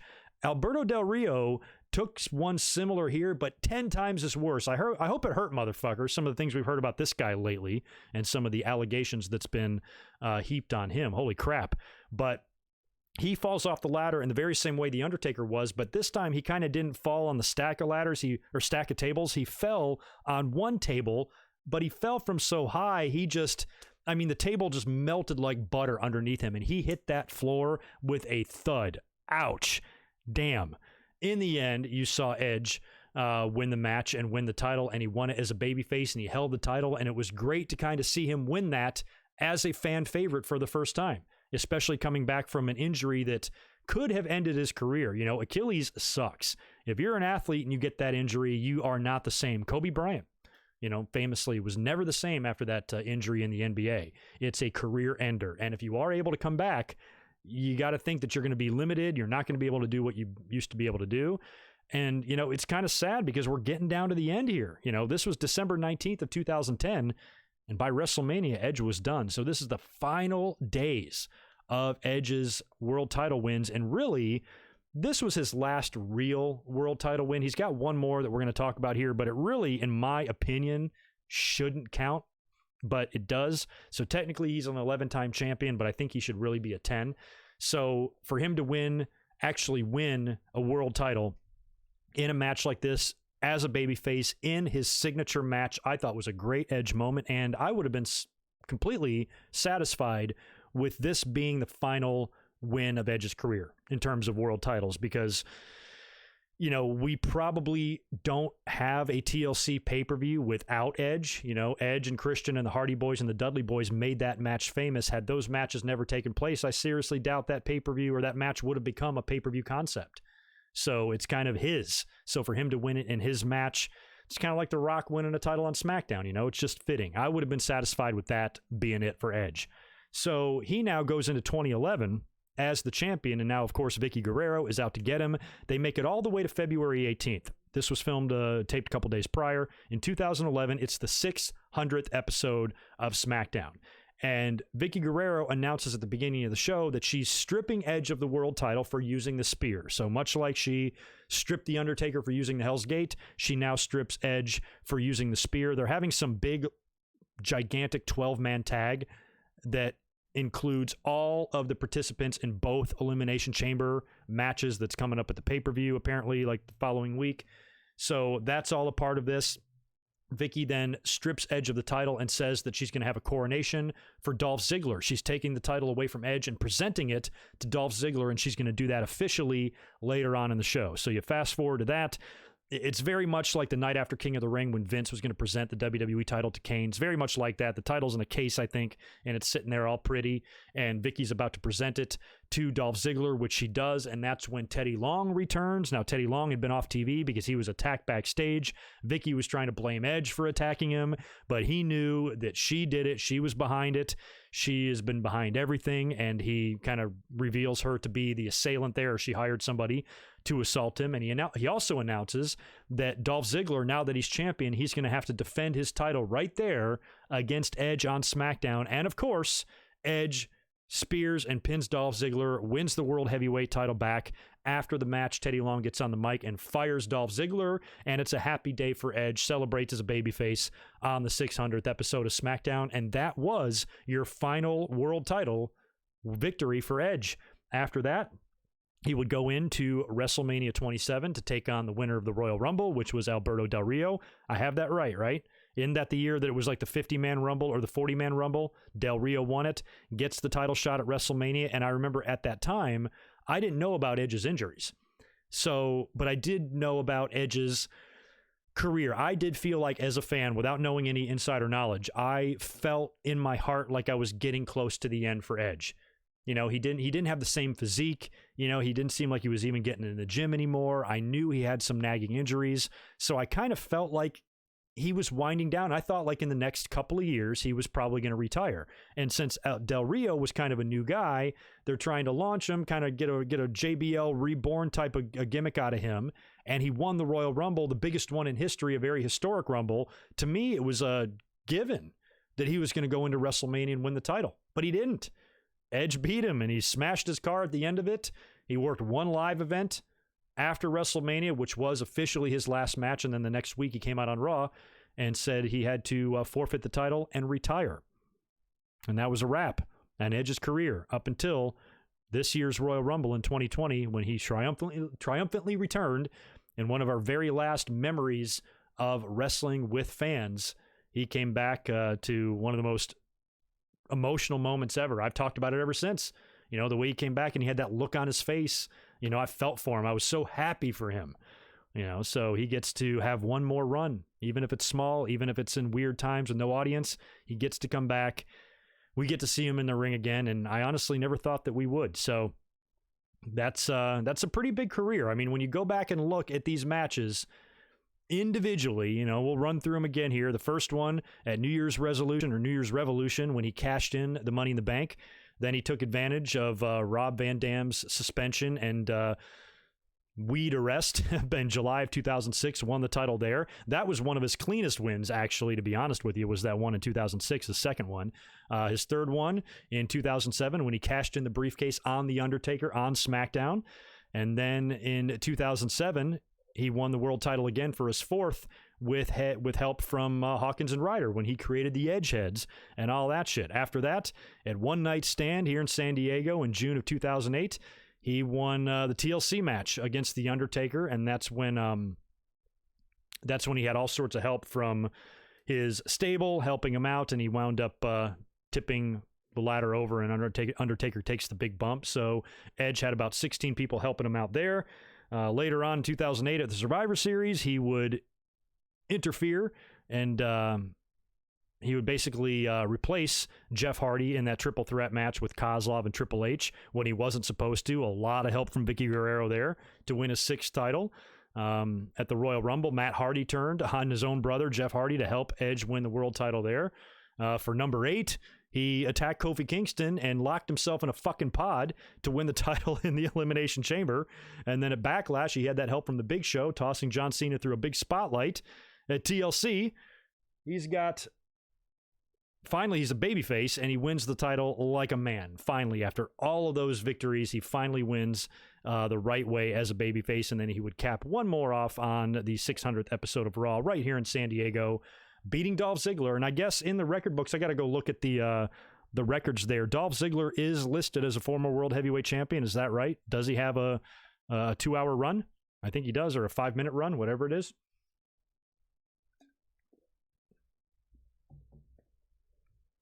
Didn't Del Rio debut in September of 2010? I don't remember Alberto Del Rio's exact debut. I don't remember when he came in. All I know is he did win the Rumble in 2011. So, man, what a run. Pretty good audience in here right now talking about Edge. For those of you that are in here right now, if you can do me a big favor and smash that thumbs up button for me, I would greatly appreciate it. And we'll hang out here and talk and chit-chat about any more Edge memories you might have. Because there was a lot to talk about here, and I felt a little bit confused, and I hope I did this justice. But, I went back and watched every single match that he won, but it was really hard to try to, in my head, piece together the storyline. For the most part, I got it, but there were definitely some things that I was going to have to rely on you guys for help with, and I appreciate you guys letting me know this, because I suck at trivia and stuff. I'm good at the 80s and 90s, but when you get into this time period in wrestling, like 2005 through present day, it's so murky to me in my head. It's really hard for me to separate it out and try to remember exactly what happened from one year to the next. You know what I mean? You want Edge as world champion one more time? I would love to get a nostalgia run for Edge. I would love it. I almost wish the world heavyweight title was still around so he could wear that. I always thought that belt looked really good on him. If he came back, what would you rather see him win? The Universal or the WWE? Part of me thinks the Universal just so he can add that to his resume, but the kid in me would like to see him win the WWE since that's a belt with a much longer history and lineage. But WWE probably would like to have Edge's name on that list. I mean, think about how short-lived the Universal title is and how many big names are on it. Brock, Goldberg, John Cena will win that title one day. Mark my words. I would bet my middle nut on that. And if Edge comes back and takes it as well, maybe even a run by Randy Orton. I think all those guys before they retire will probably taste that title just to build up the lineage and the title history of it and give it some big names. Because it started out with like Finn Balor and and Kevin Owens and stuff, and then they put it on Goldberg more than once, and now Strowman's got it. Roman Reigns has had it. Has Roman had it? Roman's had the Universal title, hasn't he? Yeah, he has. You guys are all agreeing with me on the Universal? Yeah, seems right. I mean, that's the one title that he needs. They'd have to move him to SmackDown to get that done, though. Barry wants to see Edge win the NXT title. I'm down with that. Sure. If Charlotte can win the NXT title, why can't Edge? I don't know, though, if Edge wants to go to NXT and work that style of match down there. It's pretty brutal. You just got to be careful as well. Yeah, thank you for that, Reese. So Dolph is a 2-time champion. He is recognized as a world champion in that match on SmackDown or in the when Vicky stripped Edge, and then he would win it a couple years later after WrestleMania 29 when he cashed in on Del Rio, ironically. So, yeah. I don't know, Michael. That's been in the back of my mind as well. I don't trust WWE for a second to even keep the Universal title around very long, but I feel like now, I mean, the only way the Universal title will go away is if they decide to shit can the brand split again, which they've kind of done, and reunite the titles. Although with the current TV deals, I think it's going to last for a little while. I think USA and Fox are going to want championships, you know? So even though this brand-to-brand invitational is making the brand split pointless, I still think you need 2 world titles. I mean, at one point in time, they had 2 world titles without a brand split, right? Didn't they? Didn't we kind of do away with the brand split and you still had the Raw? And maybe not. I don't know. I'm so fucking confused. And there were so many drafts involved here, too. Because in several of these matches involving Edge, when I went back and watched this, the announcers were referring to the draft a lot. So there was so many guys jumping back and forth. I don't know. I never liked having 2 world titles on the same show, though. You know, that's one thing I didn't like. And we did see that more than once in the company.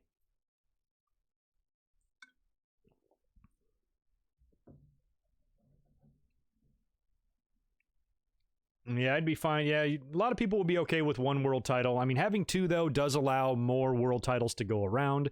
Because if you only have 1 and all of this talent that you have there, there's going to be so many more guys than we already have that we feel are underappreciated or should be given a world title opportunity but never do, just because there's not room for them. If you now divide your titles in half and you only have 1, that's just going to make the fans like more angry, I think. I almost think for the sanity of the fans, you need to, because at least if you have 2, the fans can be upset all they want about 1 champion. You know, at least we have another one. Where when you had 1 title, if it's Brock Lesnar sitting at home for 4 months with the belt, not defending it, that's frustrating as hell. And the fans are very easily angered. So if you only have 1 title and you happen to put that belt on somebody that's been around for a while, like you give John Cena another run, or Randy Orton takes it, or somebody like that, everybody's like, hey, give somebody else a chance, and blah, blah, blah, blah, blah. And they're going to have to hear that fucking nonstop. So I think just for the fans maintaining the most sanity possible, and that's a big if, I think 2 titles are necessary just so they'll shut the fuck up, you know, because they're going to bitch about everything. So I think it's almost like just necessary. That way you can at least look to another title if you don't like what's going on with 1. I think it's just better for the fans, in my opinion. But I do miss the old days of having 1 champion, having 1 trophy. I couldn't imagine back in the day, in like 1990, WWE having 2 world titles. You know, to me, the 2 world titles were WWE and WCW. So since there's no competition anymore, WWE decided to make 2 titles to create their own with brands and stuff. And it's like just been a miserable failure for the past nearly 20 years now. So the company, however, is just too big. There's too much talent there. And I think you need some major titles. It would be one thing if the Intercontinental title meant something, but it doesn't. The U.S. title doesn't mean jack shit. I think, you know, John Cena tried to help it out a few years back when he had that nice run with the U.S. title, was doing the open challenges. I thought that did a lot to bring the title up. And amazingly, John Cena still got a bunch of shit for that back in the day. But, you know, my argument was, well, hey, at least he's away from the world title. At least he's not winning main events in every fucking pay-per-view. At least he's holding his secondary title and defending it, you know, Bret Hart style on every single show. I thought that was good stuff and it helped. But it's since kind of gone back to where it was of just being an overall meaningless title. And I feel like the IC title is the same way. Now, if the IC title felt the same way it did when Steamboat had it, when Savage had it, when Bret had it, when Perfect had it, then I'd be all for just 1 world title, because you still have another major title to contend for. But it's just not the same. You know, the feeling is not there. Back in the day as a kid, when there was an Intercontinental title change, that was page 1 news. That would be discussed for days and days on the playground. Now, you don't even bat an eye at any sort of title change like that ever. It means nothing. Nothing at all.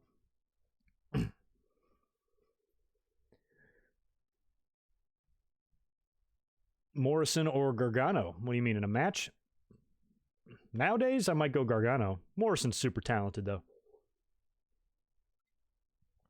I missed the big gold belt too. Remember how disappointed we were when WWE announced that they were going to be unveiling another title? I was saying all over my podcasts, I was saying, let's hope that it's the big gold belt. I would love to see that belt resurrected. It was a big part of WWE's history. There should be no real reason why they should shy away from it, because they did as much for that title as WCW did, arguably. Some great men held that title. We just talked about that. Edge held that thing 7 times. The Undertaker held it. Jeff Hardy held it. CM Punk held it.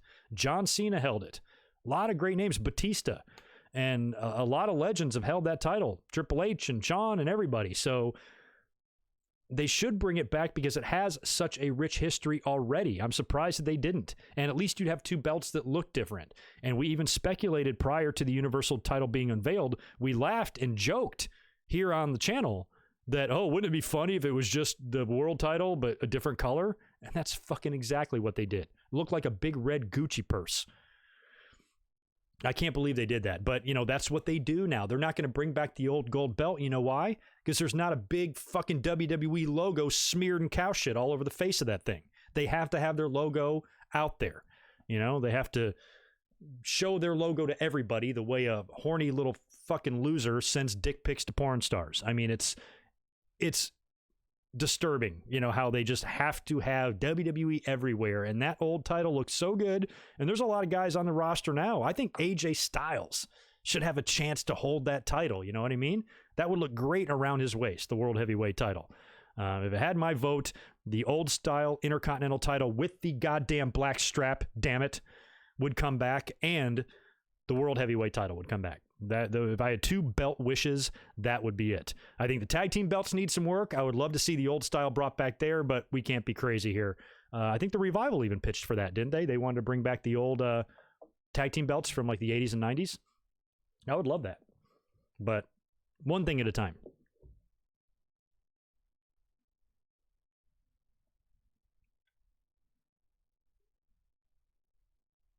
Yeah, I disagreed until WWE had it for so many years. But yeah, Greg Mania, you're right. The big gold belt is synonymous with the NWA and WCW and territory days.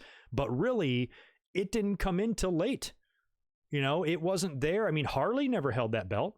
Rhodes did. Flair did. But then, think about some of the other people that held that belt. A lot of WWE guys. Hogan, Brett, Luger, Nash, So it already has a lot of WWE lineage. I see what you're saying there, totally. Now, if we were talking about the 10 pounds of gold, if we were talking about that NWA title, that's one thing. But the big gold belt was not just synonymous with only NWA stars. Very few NWA mainstays held that belt. The only one I can think of is Flair, Dusty, and Luger, and Sting. Sting is a big one.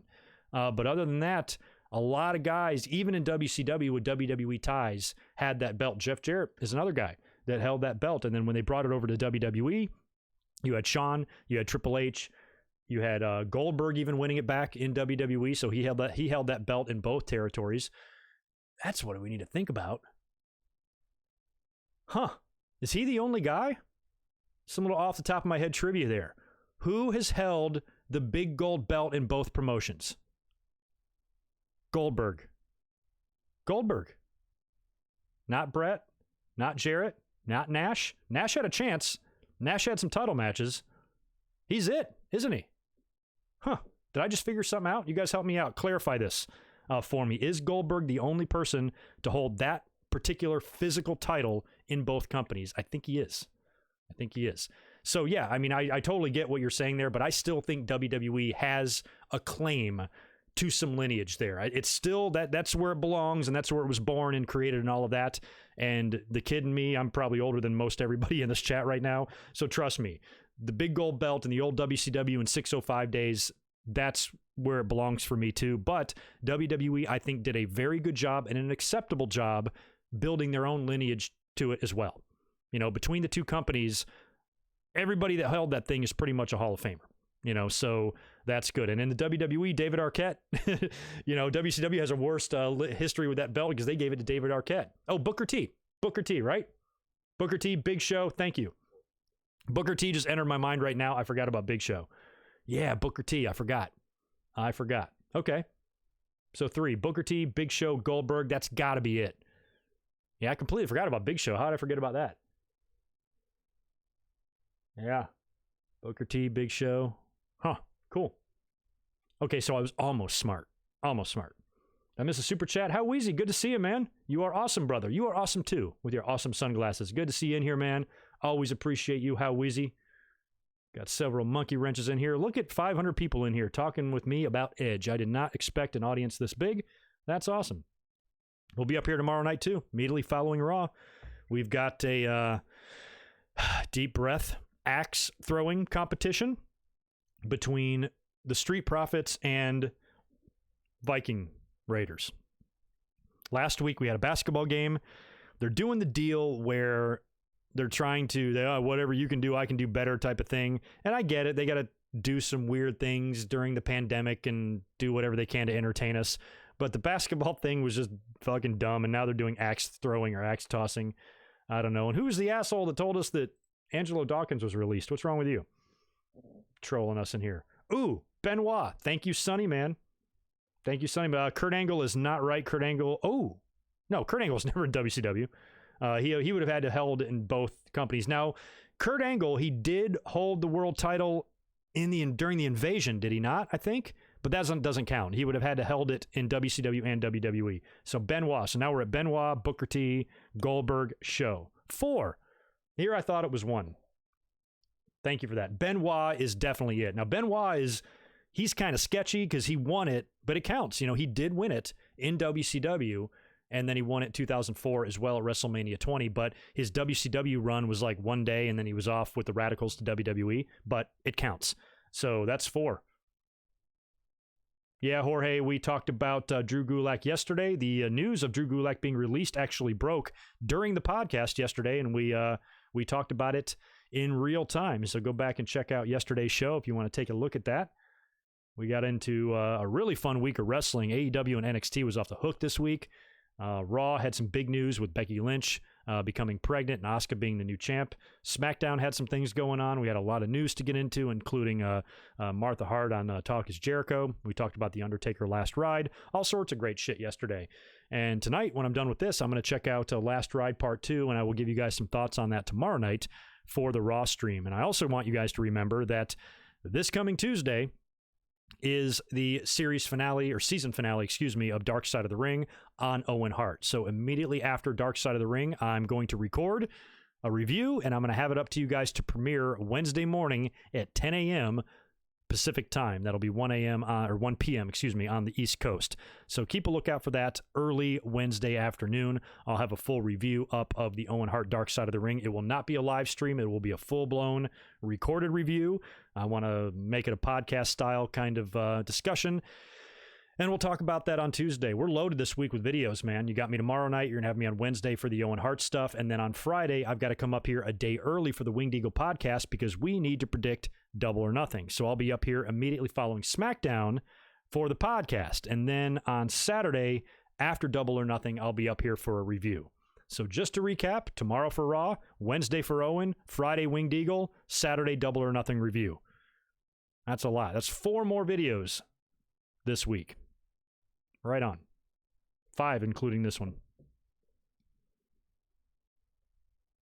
I don't know, Zaya, if we look back on this era years from now and call it the Corona era. We might in society, maybe not necessarily in wrestling, because you got to think, like, I don't know how long. I think we're always going to remember this. Don't get me wrong. But if for any reason we are able to kind of resume life within a year and kind of get back to almost the way things were, aside from some extra precautions that now we're all taking in our day-to-day lives, 20 years from now, I don't know how much we'll remember. I don't know if we'll refer to this as a whole era.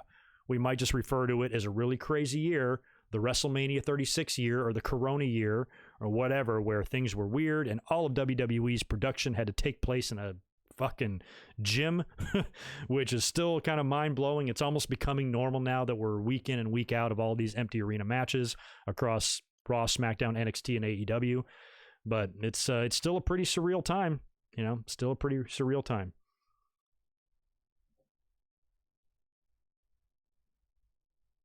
Oh, sorry, Sal Weezy. Oh, I see you there. Sometimes I miss these. Thanks again, man, for another $2. Favorite fun wrestler gimmicks in the 80s and 90s. Fun ones. That's the thing. There's a lot of dumb ones. I can give you that. Fun wrestler gimmicks in the 80s for WWE. I'd probably say JYD was pretty fun. You know, even though he was a badass down in like Louisiana and down in the South, when WWE brought him in, they really made him animated, and he would dance and he would get in the ring with the kids and stuff. I really liked him. I thought adorable Adrian Adonis in the 80s was fun in WWE. Fun gimmicks. The 90s, there's so many. I got an unpopular opinion, kind of a hot take. Repo Man wasn't that bad. Barry Darsow did a great job with that, you know, with the laughing and, you know, all that and running around stealing shit. I almost thought, as dumb as it was pretty fun. All the other ones were dumb, man. The fucking Mountie and IRS and Skinner and Duke the Dumpster Drosy, Tatanka. None of those I liked. And then when it got into the mid 90s, when WWE went out and got who'd they get? A bunch of Smoky Mountain guys, or where were they working at the time? In Memphis. They brought in Dirty White Boy. They brought in Tom Brandy, Salvatore Sincere. They brought in Tracy Smothers as Freddie Joe Floyd. Maybe a couple of others. Those were all shit gimmicks too. None of them I found to be fun. Man Mountain Rock. The only thing cool about Man Mountain Rock is he had that WWF guitar. That was cool. I'd like to own that. Or the WWF logo guitar. If anybody wants to buy it on eBay, send it to me. DM me. I'll give you my address. But not many that I consider to be really fun. I mean, of the 90s, since we're talking 90s, we're just in time. We've got the tail end of the 90s. We got the Godfather. I'd probably go with Godfather on that for you. How wheezy. The Goon. No. Bill Irwin. The Goon. God, what were they thinking, man? Evil Doink was good, but Evil Doink, I don't know if he was a fun character. Evil Doink was an evil character, and he was really good. Like, Matt Bourne could do that laugh. Like, that first year of Doink before 9 other guys played him, you know, they could have ran with that so much longer, man. They turned him face so fast. Way too fast. You know, he could have been a kind of a precursor to The Fiend, you know, if they would have really taken it in a dark direction. I could have seen an Evil Doink feuding with Undertaker, you know? I mean, he's a fucking horror movie villain, that guy. So, yeah, that first year of Evil Doink was the best Doink ever. The music was so good. And then they turned him into like a real, actual, fun-loving clown. Oh, my God, WWE. Henry Godwin, I didn't think was fun. Henry Godwin was another stupid one. Henry O. Godwin. Phineas I. Godwin. Hog and Pig. Come on, WWE. And Mark Canterbury, he's a big son of a bitch.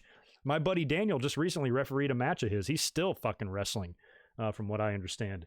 And I think Godwin is a guy that could have been put in like a Vader gimmick. You know, maybe not like Vader where he's like and grunting or whatever, but be in a more badass type of gimmick. You know, he was a heel when he came in with the slop and everything, but it was too cartoony. You know, because he's wearing the big yellow shirt, and you know, I've been to the store before, and I'm sure that hog farmers have had to go get gas and go to the store and go to restaurants. They don't carry a bucket of that slop with them to the fucking store. So it's just cartoony and unrealistic. I didn't like it. Oh man, first year Mankind is probably still the best Mankind. I'll tell you what, give me first year Mankind against first year Doink. Ooh. That's some good stuff right there. Give me some seconds of that. Think of the shit they could have done to each other. Throw Gold Dust in the mix just for shits and gigs. You talk about a freak show. Oh my God. Stevie Richards, I don't know. I mean, Big Stevie Cool. I mean, it's kind of fun, but I don't know if he'd really qualify. I'm trying to think of like the fun, like gimmicks, like the silly ass, you know, gimmicks that we had back in the day. I don't know.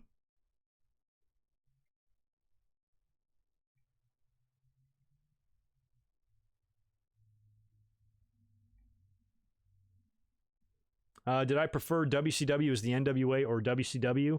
NWA. I remember when WCW, when Ted Turner bought it and they changed into WCW, it really didn't feel the same to me, because it was weird, because when they were NWA, when I was watching that as a kid, you know, and I would turn on the NWA at 6:05 and I would watch the style of wrestling they put on, the dark arenas, you know, the Flairs, the Dusties, the Magnum TAs, the Tullys, the Arns, shit like that.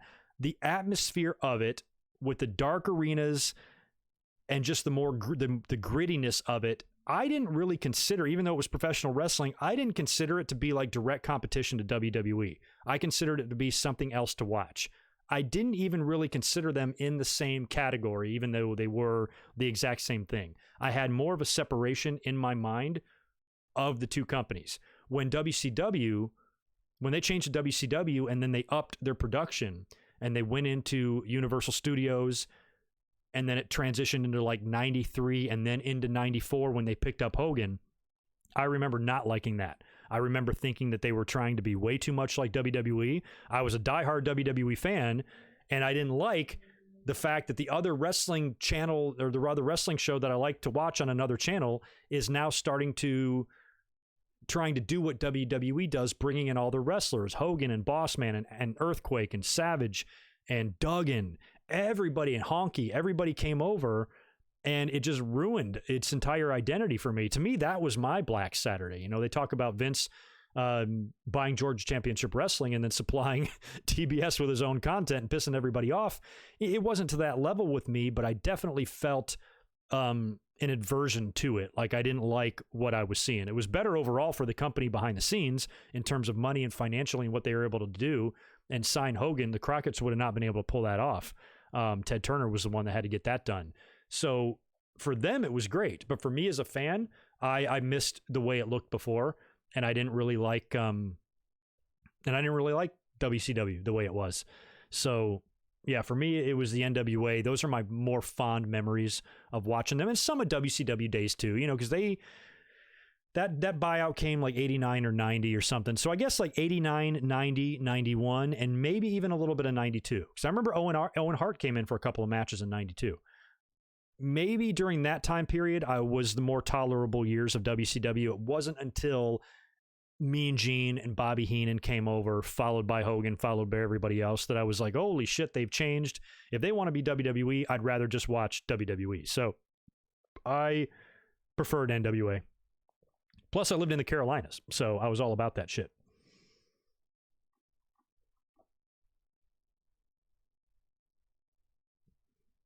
Now, will Owen Hart be in the Hall of Fame in the next 15 years? I seriously doubt it. Do not think so. But maybe. We're going to learn a lot. You know, I invite anybody who has not listened to it yet. Martha Hart was on Jericho's Talk is Jericho podcast this past week. Talked a little bit about it yesterday on the podcast. And she did reveal a lot. And one thing that you could still hear in her voice is she has not changed her stance 1 inch on the WWE. She will not do business with them. So that is never going to happen. And you know what? I've made peace with it. It's okay. You know, I don't know the legalities of things. Like, I don't know why WWE, because as far as I'm concerned, they can. WWE owns any footage with Owen in it. They can use it. We've seen it on TV for years. WWE is not. They've definitely talked about Owen before. They brought him up on shows. They've shown past clips of him. They've released DVDs on him. I don't know why they're not allowed to induct him in the Hall of Fame. I think they can, but maybe it's more of a respect thing. That's not something they want to do without the blessing of Owen's immediate family. Brett might be cool with it. Some of the other siblings might be cool with it, but it's really should be down to his wife and children. And if they're not, you know, if Martha dies one day and Oja and Athena want to honor their dad in WWE, maybe they'll do it. But, you know, right now it's up to them, I guess, and that's why they're not. But I suppose WWE could put him in if they wanted to, but I wouldn't. It's not worth opening up that can of controversial worms just for a fake Hall of Fame. You know, I don't need a Hall of Fame to honor Owen. Yes, I wish he was in there and everything, but I got to witness Owen's whole career from start to finish. I remember everything. And my memories, they can't take that from me. And that's all I really need. You know, the Hall of Fame is just like cherry on top kind of thing. And given the circumstances of his death, it's not going to see it, man. It's like Benoit, same thing. It's not happening. So something's got to happen on their end, but I don't know, you know, internally what WWE can legally do and what they can't do. I do believe there was some sort of litigation or lawsuit over the DVD, or one of them, either the Heart and Soul one or the Owen Hart DVD. There's been some lawsuits there. Martha is not about it. She's not going to do any sort of business with the WWE ever. And as much as that sucks, I'll always have her back on that. I will never trash Martha. I think she has every right to have that mindset. She has every right to make those decisions. And even though and she said on Jericho's podcast that she does feel really bad for the fans who do love Owen, who want to honor Owen, and want to see his career remembered. She does have sympathy for all those fans, but she's not going to do that, at the expense of working for WWE again. And that's when Jericho kind of clued her in. Hey, there's sites like Pro Wrestling Tees and other merchandise outlets that have zero affiliation to WWE whatsoever. The fans would love to purchase some Owen Hart merchandise if you make some, and a t-shirt is in the works and shit like that. She was even open to New Japan, honoring Owen over there, maybe doing a ceremony to Owen Hart. And I'll tell you what, man, they know how to tribute somebody. I could not believe the insane amount of respect at the beginning of the year at Wrestle Kingdom that they showed for Jushin Thunder Liger, and the beautiful ceremony they had for him on like night 4, where they honored him with a 10-bell salute and all that crap. It was amazing. Just dead stone cold silence. And Owen has history there. He's I forgot what he won, IWGP Junior Heavyweight title, something like that. He's held some championships over there, and Martha's open to him being honored over there. I'd love to pull that up and watch that on New Japan World. Hell yeah. So we might get chances in the future to see Owen Hart remembered. It's just not going to be under a WWE umbrella. Maybe Jericho can even work something out to get him remembered somehow in AEW. Because Martha owns a lot of footage for Owen. She can give them everything not WWE related, and maybe they can put a little tribute together to Owen. Maybe Bret Hart can come out there too. Well, I think Bret and Martha might be on the outs, because Bret doesn't agree with Martha's stance, but Bret's got a little bit more of a say than I do. I defend Martha because I'm like, she's his wife. She has every right to be this way, but Bret's his brother. So Bret has his reasons for feeling the way he does, but I just think that even though we wish that Owen could be remembered, you can't blame Martha. I had a dickhead in the chat yesterday. What's her problem, man? It's been 20 years. Maybe maybe when you lose a spouse, you'll see how easy you get over that, just to brush it off, to brush someone else's pain off like that and judge when they should be comfortable with doing business with a company that killed their husband. That's an awful lot of self-absorption going on there, to think that you have the say in how long it should take someone to grieve. That devastated Martha changed her life. She has never remarried. She's remained faithful to Owen and the family and raising the kids and honoring his memory. Owen couldn't have asked for a better wife, if you ask me. It's better than somebody remarrying after a year and forgetting he ever existed. That was heartbreaking for her. I've mentioned it many times in my Owen Hart video I did a year ago, and I'm sure they'll talk about it in the documentary on Tuesday, but, they were moving into their house. They just built a house. They were moving boxes in. They're like unpacking and shit when this happened. It just adds to the, the tragicness of it. So it's a shame, man. Tuesday's going to be rough. Anywho, I think I'm about to wrap things up here. I got a huge audience in here right now. I hate to strand 600 folks up in the chat here. And I want to thank you guys for hanging out and discussing all of Edge's world title wins. This was a lot of fun. I had forgotten about how interesting some of these were, and I really want to thank Reese Jones for sponsoring this video, because sometimes these type of videos gives me a chance to go back and look at something that I should look at again, but probably never would on my own time. I don't know when the next time I would have ever gone back and watched Edge's 11 world title wins before. So the fact that I was able to do this, I think was able to refresh my memory a lot. And help me out next time I appear on some sort of fucking trivia show, because I don't know anything. Last time I was on a trivia show for no DQ, I think I got like 1 question out of 10. Like, I don't know stuff in modern times. I can pull out dates out of my ass in the 80s and 90s and stuff, but when it comes to modern times, there were so many things here. Where there was another match I wanted to mention. It was at the Royal Rumble. Where was it? Oh, no, it was, I think it was Royal Rumble 2009. The same show that Edge beat Jeff Hardy for the title. When I was reading the results to it, you guys have to fill me in what was going on here. I think the title match for the world title was John Cena and Jericho. Or no, John Cena and JBL, excuse me. And Shawn Michaels was involved in that. They referred to Shawn Michaels as JBL's employee, and he came out and super kicked John Cena and JBL, but then pulled JBL over top of John Cena to get the 3 count. Only John Cena kicked out and wound up winning the match anyway. So something was going on there. They were doing a feud between JBL and Sean, I guess, where he had to reluctantly turn heel for a while or help JBL out because he was paying him. Was Sean broke or something? What was the storyline reason for that? I found that to be interesting. Now, he would go on just a couple of months later at WrestleMania to have the greatest wrestling match in fucking history with The Undertaker. So whatever he was doing there with JBL, he wrapped up and moved on to Taker when that was over. But that was one thing I mentioned, or I meant to ask you guys, and I had it written down here in my notes because I wanted to find that out. But I don't remember what the deal was there and why Sean had... It was all obviously part of a feud and stuff, but I don't remember the storyline reasons for that. That would have been a few months after Rebecca got punched in the face by Jericho, right, at SummerSlam. And Sean was like going to retire, but then he came back. I don't know. I don't know if it had anything to do with Rebecca's injury or their family or what. I don't know.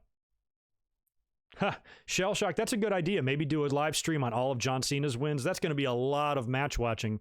Yeah, that might not be that painful. It wouldn't be as painful for me as it would be for others. But I will tell you this. If we did go through and discuss individually all of his title wins, I could probably, I can probably have a lot of honesty there. And I can look at some of those wins and I can say, okay, I'm surprised he actually won that one, kind of thing. So it might be a fun topic one day. That's definitely going to be a live stream type of thing, because if I talk about that stuff, I'm definitely going to want input from you guys. Thank you for that, Ratnick. JBL had control over HBK's financials, I think. Okay, yeah, it seemed that way, but why? Shawn Michaels was working for JBL because he was broke. Okay, so that I suggested that. He was reluctant at times, but never turned heel. Okay, so and technically he kind of got off the hook there too, because he did kick John Cena, but John Cena won the match. So seemed like he was a reluctant heel. So that's kind of dumb. Like Shawn Michaels, I can't remember why he was broke. And he's definitely not broke. Shawn Michaels is not broke. But that's kind of weird. What a weird storyline. It sounds odd to me. It's probably why I don't remember it, because I don't think it was a very good one. Anyway, what time we got? All right, we are closing in on 2 hours of live streaming. I'll hang out here for just a couple of minutes so we can cross over that 2-hour threshold, and then I'm going to bail out of here, and I'm going to be back tomorrow night, immediately following Monday Night Raw, and we will be back at it again for some fun. But this was fun. I really enjoyed this. I love this type of shit. Anytime that there's just a random day where I've got nothing to do and there's no wrestling on, I'll try to come up here and do a live stream on some sort of a fun topic, because I enjoyed this one this afternoon. And thank you for filling me in on that JBL and Shawn Michaels stuff, because I really had no idea. Jorge, I am going to deny you that one. Jorge Rodriguez would like me to do Big Show's, all of the Big Show's babyface and heel turns. That would be like a 4-day stream. I don't think I could even do proper research, because at least when it comes to title histories, I can Google that stuff. I can Wikipedia it. I can find dates and times. I would have to dig kind of deep, I feel like, to find all the Big Shows. Well, somebody I'm sure has got it up on YouTube or something, but finding exact, accurate dates, I'd want to have all that, kind of written down properly, so I'm not giving any misinformation up here, and that would be a really hard one to research. Tell you what, if you pay me $40,000, I will do it. $40,000, Jorge, and I will do an entire live stream on the Big Show's babyface and heel turn. If you need my PayPal info, just DM me. If you got an extra $40K, laying around under your bed, something like that, that would make it worth it. I'd probably do it for that. But if it's $39,000, forget it. Hell no.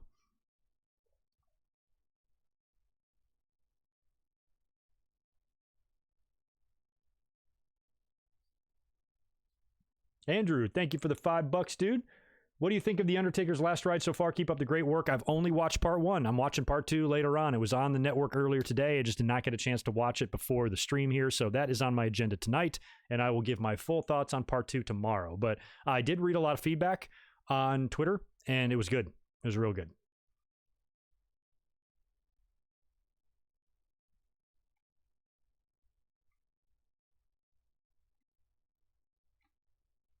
Who is this Ken Terminated Google guy? Hope you're not talking to me. Who the hell are you? And who the hell is a bald fruit?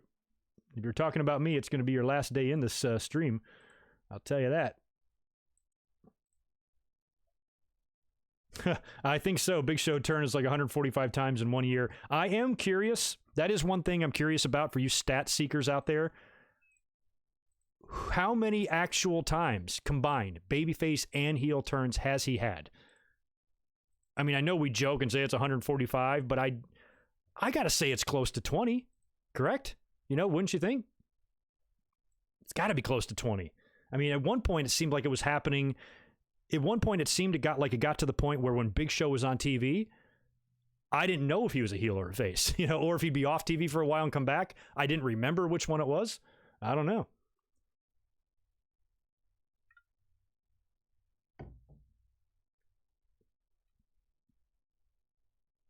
Easily more turns than any star. Oh, that's a good question, Tigerzilla. Quick question. Which match did you prefer at Mania 10? Owen versus Brett or Razor versus Shawn? Selfishly, Owen versus Brett for fangirl reasons. If I'm not a fangirl of Bret Hart or the Hart family and I'm just a hardcore wrestling fan and I'm judging those two matches, I am definitely going to appreciate Bret and Owen for the wrestling masterpiece that it was, but that ladder match was a game changer. So unbiased Greg might go ladder match. Biased Greg, Bret and Owen by a mile, not even close. I love that Bret Hart and Owen match. It's up there. It's I do mark it as my number one favorite wrestling match, along with Taker and Shawn, Savage and Steamboat, which I was there to watch live. A lot of good ones, but that one was up there with my favorite. Oh, wow, I was way off on that. Thank you for another $5 there, Andrew Pike. I appreciate it. Big Show turned 34 times, apparently. There was an article published about it. 34, holy crap. I'm thinking, oh, it's probably 20. I was about double that. Holy shit. Wow, 34 times. I'm wondering if that includes WCW. Was he a babyface in WCW or was he a heel the whole time? He was a heel the whole time, wasn't he? Yeah, he was a heel. He was never babyface in WCW. Maybe briefly, like technically, because the NWO came in, and before he joined the NWO and he was still on the side of WCW, he might have been babyface-ish, but I think he pretty much stayed heel the entire WCW run.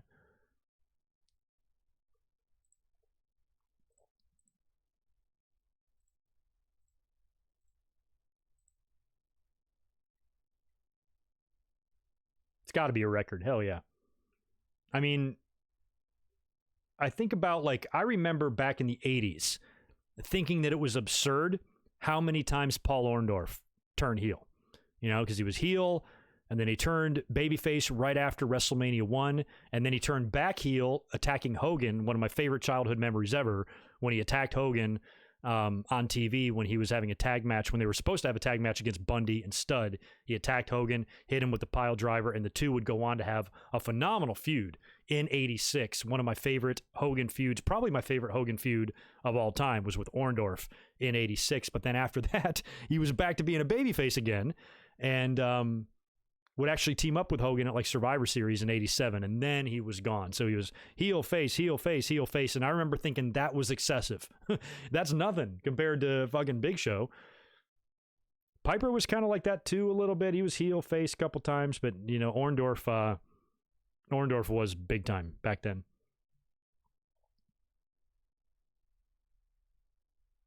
Ian Dunn, no, I've got an Owen Hart DVD. I've got all the Hart family DVDs, but I never collected Blu-rays, and I'm really glad I didn't.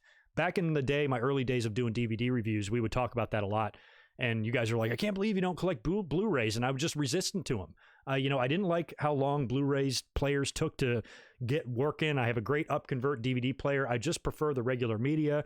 I know the Blu-rays have more material and more bonus features, but I have, you know, the computer that I have and the DVD ripping software that I have couldn't really rip Blu-rays. So I only collected regular DVDs so I could, you know, rip them and store them digitally on hard drives and stuff. That was kind of my main motivation behind it. And now looking back how physical media has kind of died out, I'm really glad I never got into that because, you know, the picture quality was supposed to be a little bit better, but I think I have a grand total of one Blu-ray DVD that I think I gave away in a giveaway or something. I don't have any when it comes to wrestling ones. I had a Macho Man.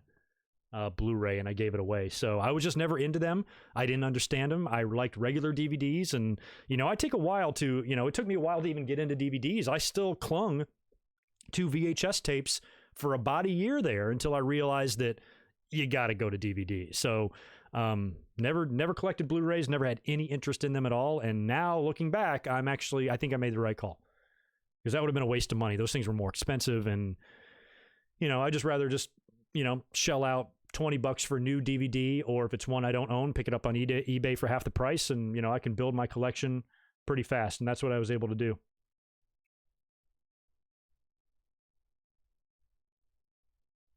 Yeah, Kane's up there too for heel face turns, but nobody's more than Big Show. That's faux show. So, anywho, Ryan, I love this Scarlett and Killer Cross promo from NXT. I love WWE dusting off the old "End is Here" theme for them that was used a couple of times. They used it at Armageddon one year, and then they also used it, I'm pretty sure they did, at Survivor Series. I was there, 2001, the culmination of the Invasion angle, Team WWE versus Team Alliance. I think they used the whole "End is Near" song for that. I think that was a Jim Johnston produced song there. Yeah, you're the same way with DVD over Blu-ray. Yeah, just never anything I had an interest in.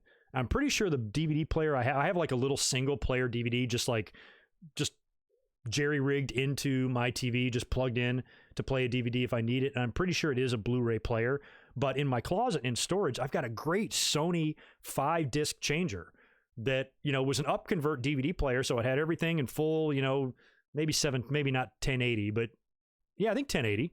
1080 or 720, and it worked just fine for me. And I still have it that way. If I ever need to hook that back up again, I can use it. But I just never had any desire for the Blu-rays. Plus, I had no idea how to rip them. I'm sure there's a way to rip Blu-rays. It's just for the software that I had and used at the time, and I was very into digitalizing my media. I'd much prefer to have these than Blu-rays. So yeah, the hell with Blu-rays. Oh, you did. Thank you for that, Andrew. You tweeted me the link to that. There it is. Big Show Turn Tracker. I like, it's from Wrestle Talk. All right, those guys do good research. I'm sure that's all correct. Okay, so it is, I mentioned that earlier about the NWO. This article is listing a babyface turn in 96 by default. Becomes a babyface by default because he is in WCW going against the NWO. So that's what I mentioned earlier, but I didn't think that counted. They've got 3 of them counted in WCW. I know, they got number 1 as a heel in 95, but if you debut as a heel, you don't really turn. So I don't think that one counts. I think it's like 1 less. I don't think his first 2 even count. I think it's 32, if I'm adding right. His first official turn might have been when he... Oh, shit, that one doesn't even count either. Oh, he did turn face. He turned face in 96 and then turned back heel in 98. Okay, so he has 5 turns technically in WCW, but I think you can reduce that down to 2 if you want to be technical. But either way, it does look like people have tracked that, and that's a lot. That's a lot of fucking turns, man. My God. Anyway, I'm going to go ahead and get out of here now. I am exhausted. We got another big night to discuss tomorrow after Monday Night Raw. We'll get into some more news. I'll probably discuss a little bit of this Leo Rush and Mark Henry drama that's going on, and anything else that might break between now and tomorrow night after Raw. We'll get into in about 24 hours from now. So you guys have a great rest of your Sunday evening. Reese, thank you again, my friend, for sponsoring this video. It was a lot of fun. I hope you enjoyed it. I hope I was able to go through these matches in a thorough way for you. And if I did leave anything out, I apologize. But I think we at least touched on all of it, or most of it. And it was a really good, fun look back at Edge's career. So you guys take care. Have a great rest of your weekend and evening. And I'll catch you tomorrow. Peace.